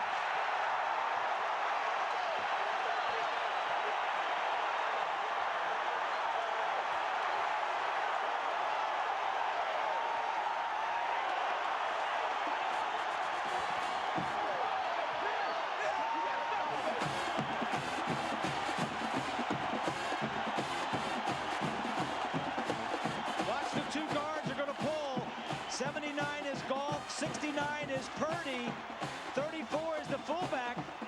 He's going to get a piece of Hose, and Shaw gets it in. 79 made a whale of a block. Mike Golf. Mike Golf, yep. Kick is good. And Penn State is back to the lead by Iowa is back to the lead by 27-24. As a matter of fact, back to the lead. I think that may be the first. No, they had it once. Had it one time. Okay. 27-24 here, and this is what we have next week. We've added that's your full schedule now. You'll have Nebraska, Colorado in Boulder. That's at Colorado. And then Florida, Georgia, and that's between the hedges in Athens. And it's my understanding that Ray Goff may finally get one of his tailbacks back. As a matter of fact, they were hoping that Edwards would be back in time for that game. I've never known a coach to have any worse luck than Ray Goff has had at running back this lost year. his quarterback, lost his tailback. Here's a look at the numbers after 3 quarters. Again, the total yardage is almost the same. Iowa getting it through the air. Penn State pretty balanced. The time of possession getting close to being about the same. Iowa, with that big touchdown in the 4th quarter, moves ahead. Shaw has now scored a touchdown, at least one, for 9 straight games. Not bad. He has 79 yards now in today's ball game. He was supposed to have a groin injury coming up too, huh? That's right. This is Stephen Pitts, who's a burner. You better get him. He's gone. Pitts has almost been a forgotten man in that Penn State offense. He's been terrific today, He's been good today offensively, and he's been good on returns. He's getting a lot of help, though. His guys up front blocking for him, doing a good job, and now he's going to break a couple tackles. Right there, he could have come down. Does a nice little twisting job. Pitts has been around for a while. This is his 5th year at Penn State and has not played a lot. Played behind Kajana Carter last year. Ball is right at midfield. Not a bad place to start for a possession. First down, Nittany Lions. Iowa leading by 3, 27-24. This is John Whitman, the fullback. And he's got close to 5 yards, make it 4 on the carry. Pitts' total yardage, and this is where it adds up. His kickoff returns today worth 150 yards. Wow. That's 244 total yards. Total yards. Purpose. Yeah. That's a lot. And Pitts is in the backfield now. He's having a big day. Go with, as Hayden would say, go with, was it itch with scratches or something like that? Yeah, scratch where it itches and go with the guy that's hot. Sorry, Hayden, I fouled that one up for you. Yeah, you don't know how to talk that way. No, I can't tell. There goes Pitts outside. He's got a first down. And then some. Down close to the 30-yard line before Pez Atkins can get him out of bounds. Well, here come the Lions right back. You see, this is what Pitts has done for him today. He's given him field position. And he's 109 yards on the ground today. Out of the backfield. It's a career high on 8 carries. Yeah, and 150 on returns. That's a bunch. First down for the Lions. Here they come. That's Pitts. Oh, he's something. Well, it's good to see him have a day because he's been hanging around, as Bob said, a long time. That's Damien true. Robinson finally brought him down. Yep. And the ball seems to be just a fraction short of the 10-yard line, but it is a first down. Didn't take him long to get down there, did it? Nope. Good return to the 50-yard line. A couple of runs by Pitts. The Lions are knocking on the door. Milne in front of Pitts now, number 22. Give it to Stephen Pitts. Looking, finds nothing. His forward fall will get him about a yard. Diaco, one more time. Bobby Diaco is from Cedar Grove, New Jersey, 6'2", 228 pounds. He had 26 tackles last week against the Indiana Hoosiers, because Indiana ran the ball most of the day. And he's got a bunch today. Here's Swanee. Keith, you know, Steve Pitch had a workout this summer that was unbelievable. In other words, he stayed in the training camp to get himself prepared for what he felt was going to be the best year of his life. And his teammates were all behind him. It is fortunate for him. He's coming back. He's healthy, and he's having this kind of game. Fullback carries it into the stack. Ryan Milne, and 250 pounds, goes down at about the 7. Now here's an interesting call right here for Andy Ganner, and making this call. Your quarterback is not having a good day. You're only 7 of 21. Is Wally Richardson, 147 yards. He had the last pass he threw was intercepted, the one that was deflected down here. Your 3rd down and 8 yards to go. Well, he's got all the catchers in the ball game. You put Archie back in, so Archie and Whitman are in the backfield, and they both can catch the ball. Archie going in motion becomes a wide receiver. He won't do anything. Number 94 just drilled him. That's Jared DeVries. That big tackle just came all the way across the field, hunting him and found him, and it's 4th down. Let me show you, Keith. As everybody gets on, go ahead and run the telestrator, and I'll tell you when to stop it. He's going to roll out. Now watch the 2 receivers at the top of the screen. They're rolling out. Now he's ready to throw right now. I'll stop it. Look at these guys. Ain't nobody open. That's what the quarterback looks at when do something with it. Well, there's nobody to throw it to. So here's Conway with a kick from the 16-yard line. That is good. A 26-yard field goal ties the score one more time at 27. Stephen Pitts is Penn State's new Walter Mitty. Having a hell of a day, and hey, he's out there on the kickoff coverage team. His daddy's got to be proud of him. Elijah Pitts is the acting coach of the Buffalo Bills, while our good friend Marv Levy has gone in for some surgery. And Marv, we wish you nothing but the best. It was Chuck Penzinik in the Rose Bowl. Yep. And today it's been Stephen Pitts. Penzinik not here. He's got a shoulder problem. Oh, that's hammered. Goodbye. Up the tunnel and out of town. I wonder, I could be on the kickoff coverage team if you kick him like that. Indians and the Braves will get it on at 7 o'clock on ABC. That comes up right after our ball game, Eastern Time, with Mr. Maddox, Greg Maddox, against Oral Hershiser, the Bulldog. I tell you, that could be a wonderful pitching matchup. It really could be. Of course, both lineups have got a bunch of hammer throws. Oh, yeah. But it should be a solid baseball game. those 2 pitchers do not give you pitches to drive.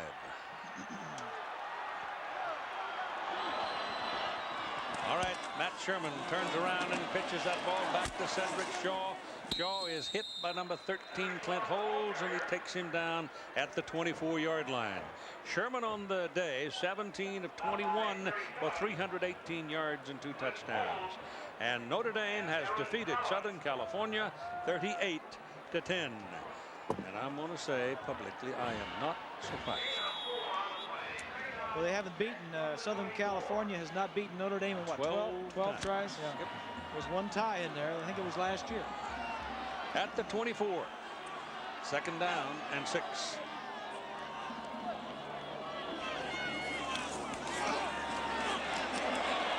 Better hurry, Matt. 6 sacks. Can't hold it that long against Penn State. Todd Atkins just said he kept coming. Now the problem is where Iowa has lost that left tackle, Ross Verba. Atkins comes from that side again and makes the sack. That's his 2nd sack of the day. But you're right, Keith. He did hold it a little bit longer than he has been holding it because the coverage was there. Atkins missed a couple games with he had some mono, and then he had a bacterial infection. It is now 3rd down and 14 for Iowa. Here they come. Matt Sherman lost his footing as he planted the throw, and he goes down at about the 6-yard line. Yeah, Jerry Sandusky deciding to blitz him. Here's where the defense is setting up a victory. Here's your linebackers, right. It's going to be man coverage in the secondary. You got 4 linemen coming and 2 linebackers. That's 6 guys coming. And you just don't block them. It's pretty quiet now, so I don't think Nick Gallery will be. Oh, it's got it. Oh, my gosh, how did he get it away? There was a white shirt right in his face, but he got it out to the 40-yard line where Engram makes it. The catch and brings it back 5 yards, but it's a 33-yard punt. And it looked like it was either Terry Killens. I think it was Killens. Killens 92. That was really right in his face. And somehow he got the punt away.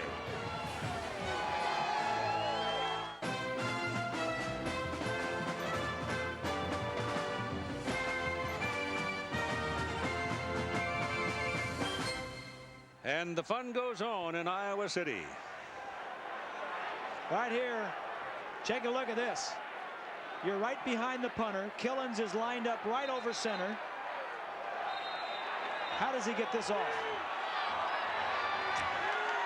Near miracle, but the defense has given field position to the offense. They're sitting on the 35-yard line. First down. Archie and Whitman in the backfield. And Whitman will take it down to about the 23-yard line. Damien Robinson has 13 tackles now for the Iowa secondary. That's not good. Oof. You want the linebacker with all those tackles. You want Diaco to have all the tackles, not the next layer of defense, the free safety. Defense, field position, in the kicking game. It's always been Paterno's way, hasn't it? Yep. This is Whitman again, and the big bull of a back is in there for about 6, maybe 7 yards. Florida at Georgia and Nebraska at Colorado make up the complete schedule of USC at Washington and Minnesota at Michigan next Saturday here on ABC Sports, starting at 3:30 Eastern Time. Check your local listing. Here's second down and long 4. Looks like a good find, actually. Richardson gives that ball to Whitman, and he can't move the stick.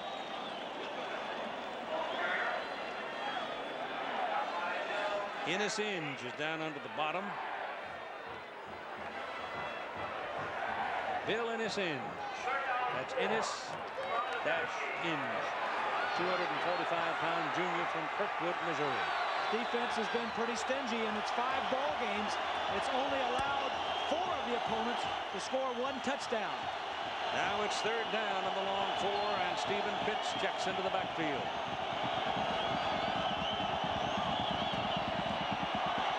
Pitts with the ball, penalty flag down, and Pitts is nailed right at the line of scrimmage. You're playing one-handed here offensively. Penn State. They don't want to throw the ball. Offside, Iowa. That is. Oh, you just can't do that. You're giving them a first down. It's 3rd and 4. You had them stopped on a running play, and Joe says, "We'll take the first down." Yes, sir. We'll take that first down. Thank you very much. That is a will breaker right there. To make that kind of a mistake. I mean, it's almost 5 yards on 4th down coming up. Well, that's Keith.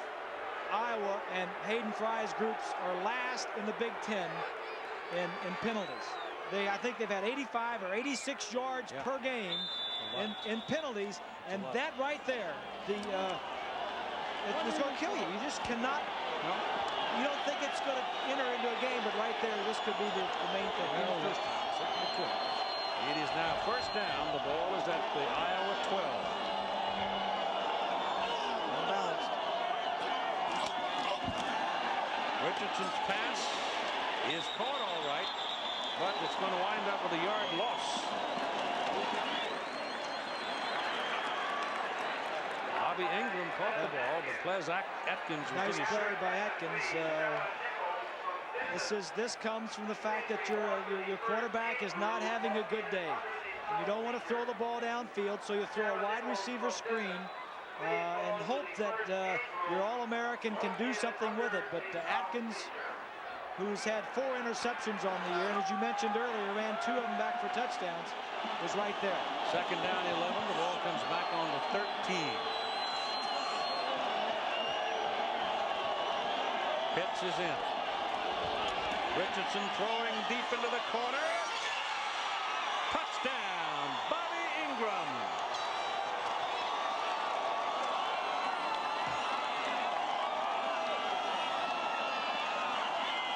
It's a great throw and catch there, especially from a guy who knows that he's having a little bit of an off day. Look, you got out here, you got your main man one-on-one. You're just going to throw the ball to the corner of the end zone and hope that Engram can outrun him. But just don't outrun him, just get some separation. Atkins probably thought he had pretty good coverage. He had the back of the end line there. And that gives him the new school record. He passes Kenny Jackson's record with career touchdowns at 38. And the extra point is good. So Penn State is out to a 34-27 lead over Iowa with 6:07 to play in the game. College football on ABC Sports, brought to you by Hewlett-Packard printers. Printers that work almost as hard as you do. Duracell batteries, you can't top the copper top. Chevrolet, the cars and trucks 36 million people depend on every day. Genuine Chevrolet. And Burger King, where you can get your burger's worth.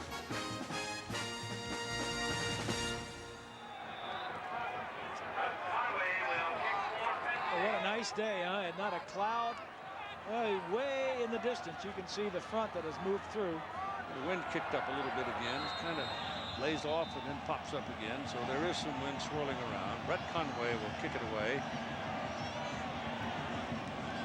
Number 18 is Damon Gibson.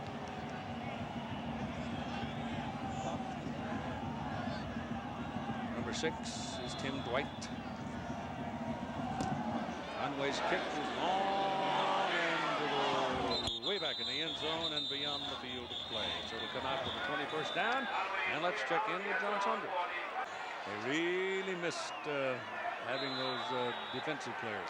They got, if Yanni was back. Yeah, but he hadn't played. Oh, you're right. He hadn't played. But that Mark Edwards, the fullback, is great. An emerging star. Yes, sir. All right, it's Sherman, quarterback. Shaw behind him. Byler behind him. Shaw out on a pass pattern to the sidelines. Makes the catch up at the 38-yard line for a first down. They've used that play about 4 or 5 times a day, and that is one of the new wrinkles that we said in our stories. Expect the unexpected, and Hayden Fry has called that. Matt Sherman has executed it about 5 times. 34-27 ball game. It is a career high for Sherman, 18 of 22 for 336 yards. This is Shaw on the ground. Got a hole on the left side, and Kim Herring trips him up. Otherwise, he might have had a real big play. But he gets a first down. Slutzker did a nice job on the block, Keith. Nice hook block on the end. Slutzker's had quite a day, I tell you. Whew. Pass catches of 20, 27, 28, 18, 21, 22, and every one of them for a first down. And he was big time responsible for the success of that play, hooking the end. First down at midfield for Iowa. Matt Sherman calling the play. The crowd very quiet. Home team has the ball. Passes away, and it is incomplete.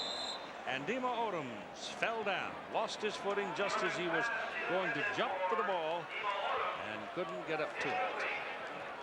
So it's second down and 10. Dima was a running back along with Shaw, the tailback for Iowa. back in Austin, Texas. They were both running backs in a wishbone offense. At LBJ High School. LBJ High School.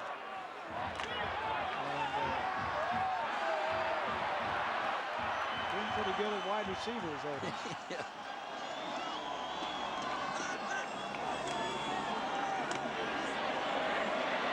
Sherman has time because everybody's double covered. That may be intercepted. I think it is by Kim Herring. He tried to force it, and he couldn't get it home. He would have been better off to have eaten that one because the Penn State defense dropped. Just took too long, Keith. He had time. He looks to the right. Everybody's coming in, looks back left. Now he's got great time, but the problem is all the defensive men are closing in. You see Herring, number 3, was looking at his eyes the whole way. That is the first interception of Matt Sherman since the first game. He had 100 attempts before he was picked off. And that was an untimely one, too, because they needed to score. So now Penn State with 5 minutes and 32 seconds to play in a ball game. Here comes Mike Archie with some fresh legs, getting outside and getting a big play. Chris Jackson shirt-tailed him and brought him down. But again, it's the power of the offensive front of Penn State that is dictating this. Harding's number 50 just getting a great block inside there, Keith. Number 50, the All-American candidate. They've got several on this line. I know that we're not supposed to vote for more than one player for an MVP, but just to get it on the record, if I had my druthers, I'd give it to the whole Penn State offense. No question. No question. They're terrific. All just short of the 43, first down for the Lions. They lead 34-27. Penalty flags all over the place. That was Brian Milne carrying.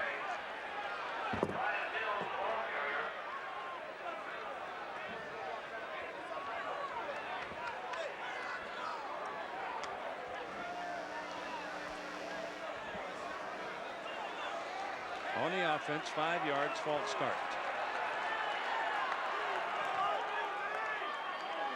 Here's a look at the top 25. Southern California lost. Kansas State is losing. I think you can put lost on that. Yeah, one too. I think you can. I think they can put lost. Virginia lost at Texas. Iowa's losing at this point. Northwestern with a big win.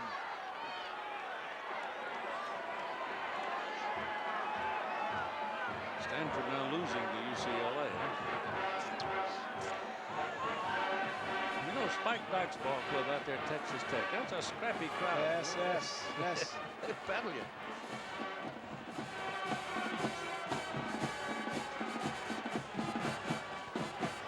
Five minutes and 1 second remaining to play. They've had their talk now. And here we go. Here's a look at big Andre Johnson. He's the weak side or short side tackle. 22 straight starts. Has allowed no sacks this year and last year against Simeon Rice, who is said to be the best pass rusher. He got no sacks and no tackles against Andre Johnson. Pretty good football player. On 1st and 15. It's Stephen Pitts. And he picks up 6. And we would like to welcome a new affiliate to the ABC television network in the city by the Bend of the River. ABC 58 WBND in South Bend, Indiana.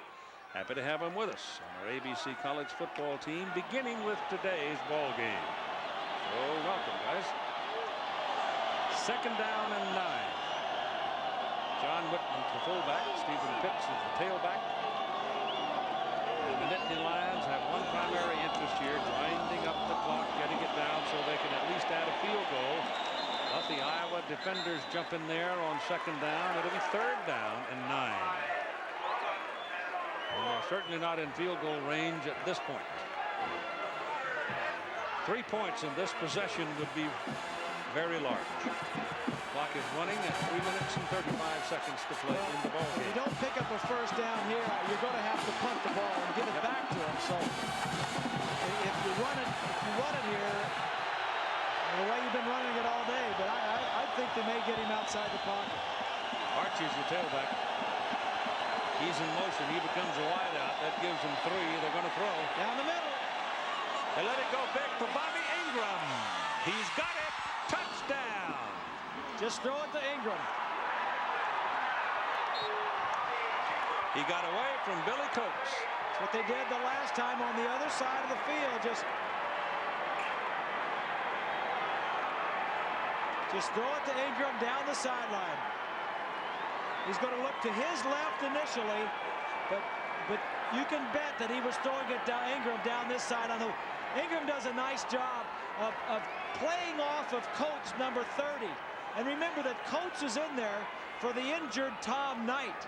So they're throwing it on the sub Coates, and Engram did a nice job of bouncing off of his body, getting a little separation at the right time. And that thump you just heard, that was the old door slamming.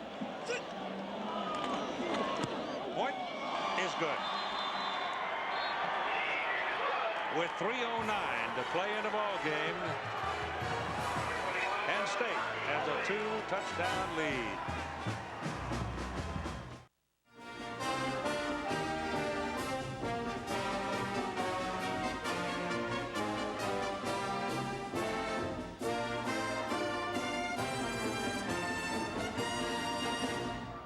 Did you know all those guys? I bet you did, if you're a Nittany Lion faithful. Ball is on the 35-yard line for Conway's kickoff. Now Joe can relax just a bit. Frustration on the Iowa side. They've played very well today, but they're going to absorb their first loss of the season. That kick is way back and beyond. And now let's check in about what happened with the Nebraska Cornhuskers in Kansas State. Yeah, fun. They're fighting. Got some spunk. Yep. Here it's 41-27. The Nittany Lions, Iowa's ball, first down at the 20, and only 3:09 to play in the game. Well, let's see what Matt Sherman, who's already had a career record day, can do here. Takes it, pressure coming. Killens got him back at the 10. Nobody touched Killens. He came free. That's 8 sacks. 8 times they've gotten him. And go back to what Bob said a while ago. Their regular left tackle is out of the game. Now you know what it can mean. Time permitting, stay tuned for the Thrifty Car Rental post-game report with scores and highlights from around the country. There have been some surprises today. Not real major upsets, but surprises nonetheless. It is second down and 20. Matt Sherman's pass is away to Slutzker. The big tight end is immediately challenged by linebacker Aaron Collins, and he has the strength to hold it. Here's 20. Keith, when the Hawkeye players come down through this tunnel, there are signs that motivate them with words of inspiration. One from Joe Green, a great Hall of Famer, but I was able to ferret out just a couple of others. I'll show them to you in a moment. Back goes Sherman. Sedrick Shaw gets away, steps out of bounds. Go ahead. So Keith, I was able to find these that were tucked away, and I brought them out. And you're the only announcer. But they had to have someone from the Big Ten in there, Bob, and yeah, I knew this came from somewhere. Yeah. You've always been saying that. I think you had your pen and pencil out there. I know his handwriting. That's his. That's his. Words to live by. On fourth down, Sherman gets his pass away. Slutzker's got it for a first down. And more. All the way up to the 48-yard line. Is he a gamer or what? Oh, my goodness. Well, you Iowa football faithful are going to enjoy Matt Sherman for 2 more years. And I was talking about Slutzker, too. I mean, this guy is outstanding. Sherman doing a good job to keep it alive on fourth down.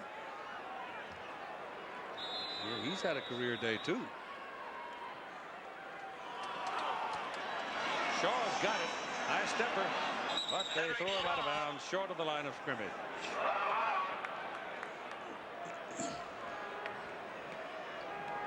Penn State came into the ball game 4th in the conference in sacks. They've got 8 for 63 yards. They've caused they've fumbles recovered is 1, and they've got interceptions. So 2 turnovers, 8 sacks. Pretty good showing for Jerry Sandusky's group. Slutzker now with 8 catches for 167 yards. So Sandusky was surprised some, but he also surprised Fry some. The pass for Owens is intercepted by Clint Holmes. He went up over the top. Matt Sherman is wiped out by Todd Atkins, but the big defensive end stayed there, pulled him up, and I'm sure said something to him, because Sherman has been a gamer. Well, Sherman hasn't thrown an interception in 4 games. He went 77 straight, but he's been ahead in all those games. When you get behind and you get pressure near the end of the game, these are the types of chances that you take. Normally you wouldn't throw that ball up down the field, but he had to do it because you're down 14. If it could have gone sooner, it might very well have been a better result. So Enos is in the backfield now. It's time to chew up the clock. 2:03 left to play. And they give it to the big guy. Fresh legs, you know, and all of that. Youthful enthusiasm, speed, muscles, talent, hunger. And he just simply, first play, runs it all the way down to the 48-yard line of Iowa. It's got to be fun calling plays today, Franny. Everything's working, especially your ground game. Franny Ganner in his 25th year at Penn State. That's the thing about Joel's assistants. 9 assistants have been there a total of 118 years. They've had lots of opportunities to move on, and Fran included. Had a couple opportunities the last couple of years, but they just they kind of like it. Chris Eberle gets a chance to play some now as a running back. Number 23 checks in at the tailback position. Jerry Sandusky, the defensive coordinator, breaking a smile. Joe Sassa, he's been there a long time too. Yeah. Anderson, Johnny Anderson. Dick went away for a while and came back. Yep. You know who else moved into the front office? Bob White has given up the lobby business in Washington, and he has come back as an assistant athletic director. Yeah. Yeah, look at UCO. The Bruins are taking another breath and coming alive. Dick Anderson over on the right there. Good staff, and you know, one of the top staffs in the country. And Nebraska's got a good one. A lot of them. There's our schedule for next week. Check your local listing for the game in your area. And if you don't have it, call your cable operator and see what he's offering. And if he doesn't have what you want, give him what for. Tell him to go get it. You're willing to pay for it, and it's the best price in town for that USC Washington game. Be real big ball game now in the Rose Bowl hunt. The Huskies are, up to now anyway, before they play tonight, are undefeated. Yeah, they're both Southern California, both undefeated. Yeah, but USC lost badly today at Notre Dame. That's going to do something to do with their psyche. But not a conference loss. No, but it's in Seattle. But it's a national loss. It drops them out of the national race. It's here to win. I like it. I can tell that fella's going to have a good trip, particularly since the Nittany Lions have won the ball game. He is really spiffy, isn't he? This is a wonderful setting for college football. There's a great deal of enthusiasm for it, and the people are kind and gentle, and they enjoy it, and they applaud their team, and they'll applaud the other team as well. They like college football here. And it is, to some degree, the only game in town in the autumn. This is Eberle. And Eberle will pick up about 8 yards on that carry, with the clock running now at 1 minute and 15 seconds to play in the game. And this game is over, really, basically. Colorado scored a half 100 today to win their ball game. Michigan defeating Indiana. And the big rattling sound around the Big Ten is Northwestern's 35-0 shutout of Wisconsin. They just keep rolling along and be picking up relievers as they go, Northwestern. Carl Gray is in right now at the backfield. 39, Curtis Enos has the ball, and he'll go down to the 30-yard line for another first down. We've told you already that our producer is Bob Goodrich. Our executive producer is Jack O'Hara. Drew Essicoff directed our ball game today. Gary Larkins is the man that functioned on the big board as the technical director. Todd Barry's back with us this week. About time. And Dave Burnson. Bob Goodridge, our producer, played for Hayden Fry 30 years ago. When what was it? You guys rolled into Dallas, #1 in the Purdue country, railroad into Dallas. Hayden Fry and all these gimmicks and all these trick plays. He had Goodridge, our producer, was a tight end, put on an offensive tackle jersey, made a tackle eligible, and Hayden's been doing that for a long time, folks. And you've got 9 seconds. We're counting it down. The ball game is over. It is a final score of Penn State 41, Iowa 27. The genuine Chevrolet most valuable players of the game were Stephen Pitts from Penn State, Matt Sherman from Iowa, celebrating its 25th year of NCAA sponsorship. Chevrolet donating $1,000 to each school's general scholarship fund to reward outstanding students for their academic achievements. Here are the Big Ten standings now at the close of this day, and it's Northwestern Ohio State sitting right up on the top. Coming up next, Major League Baseball's Fall Classic, Game 1 of the World Series on ABC Sports. Go, people, let's go.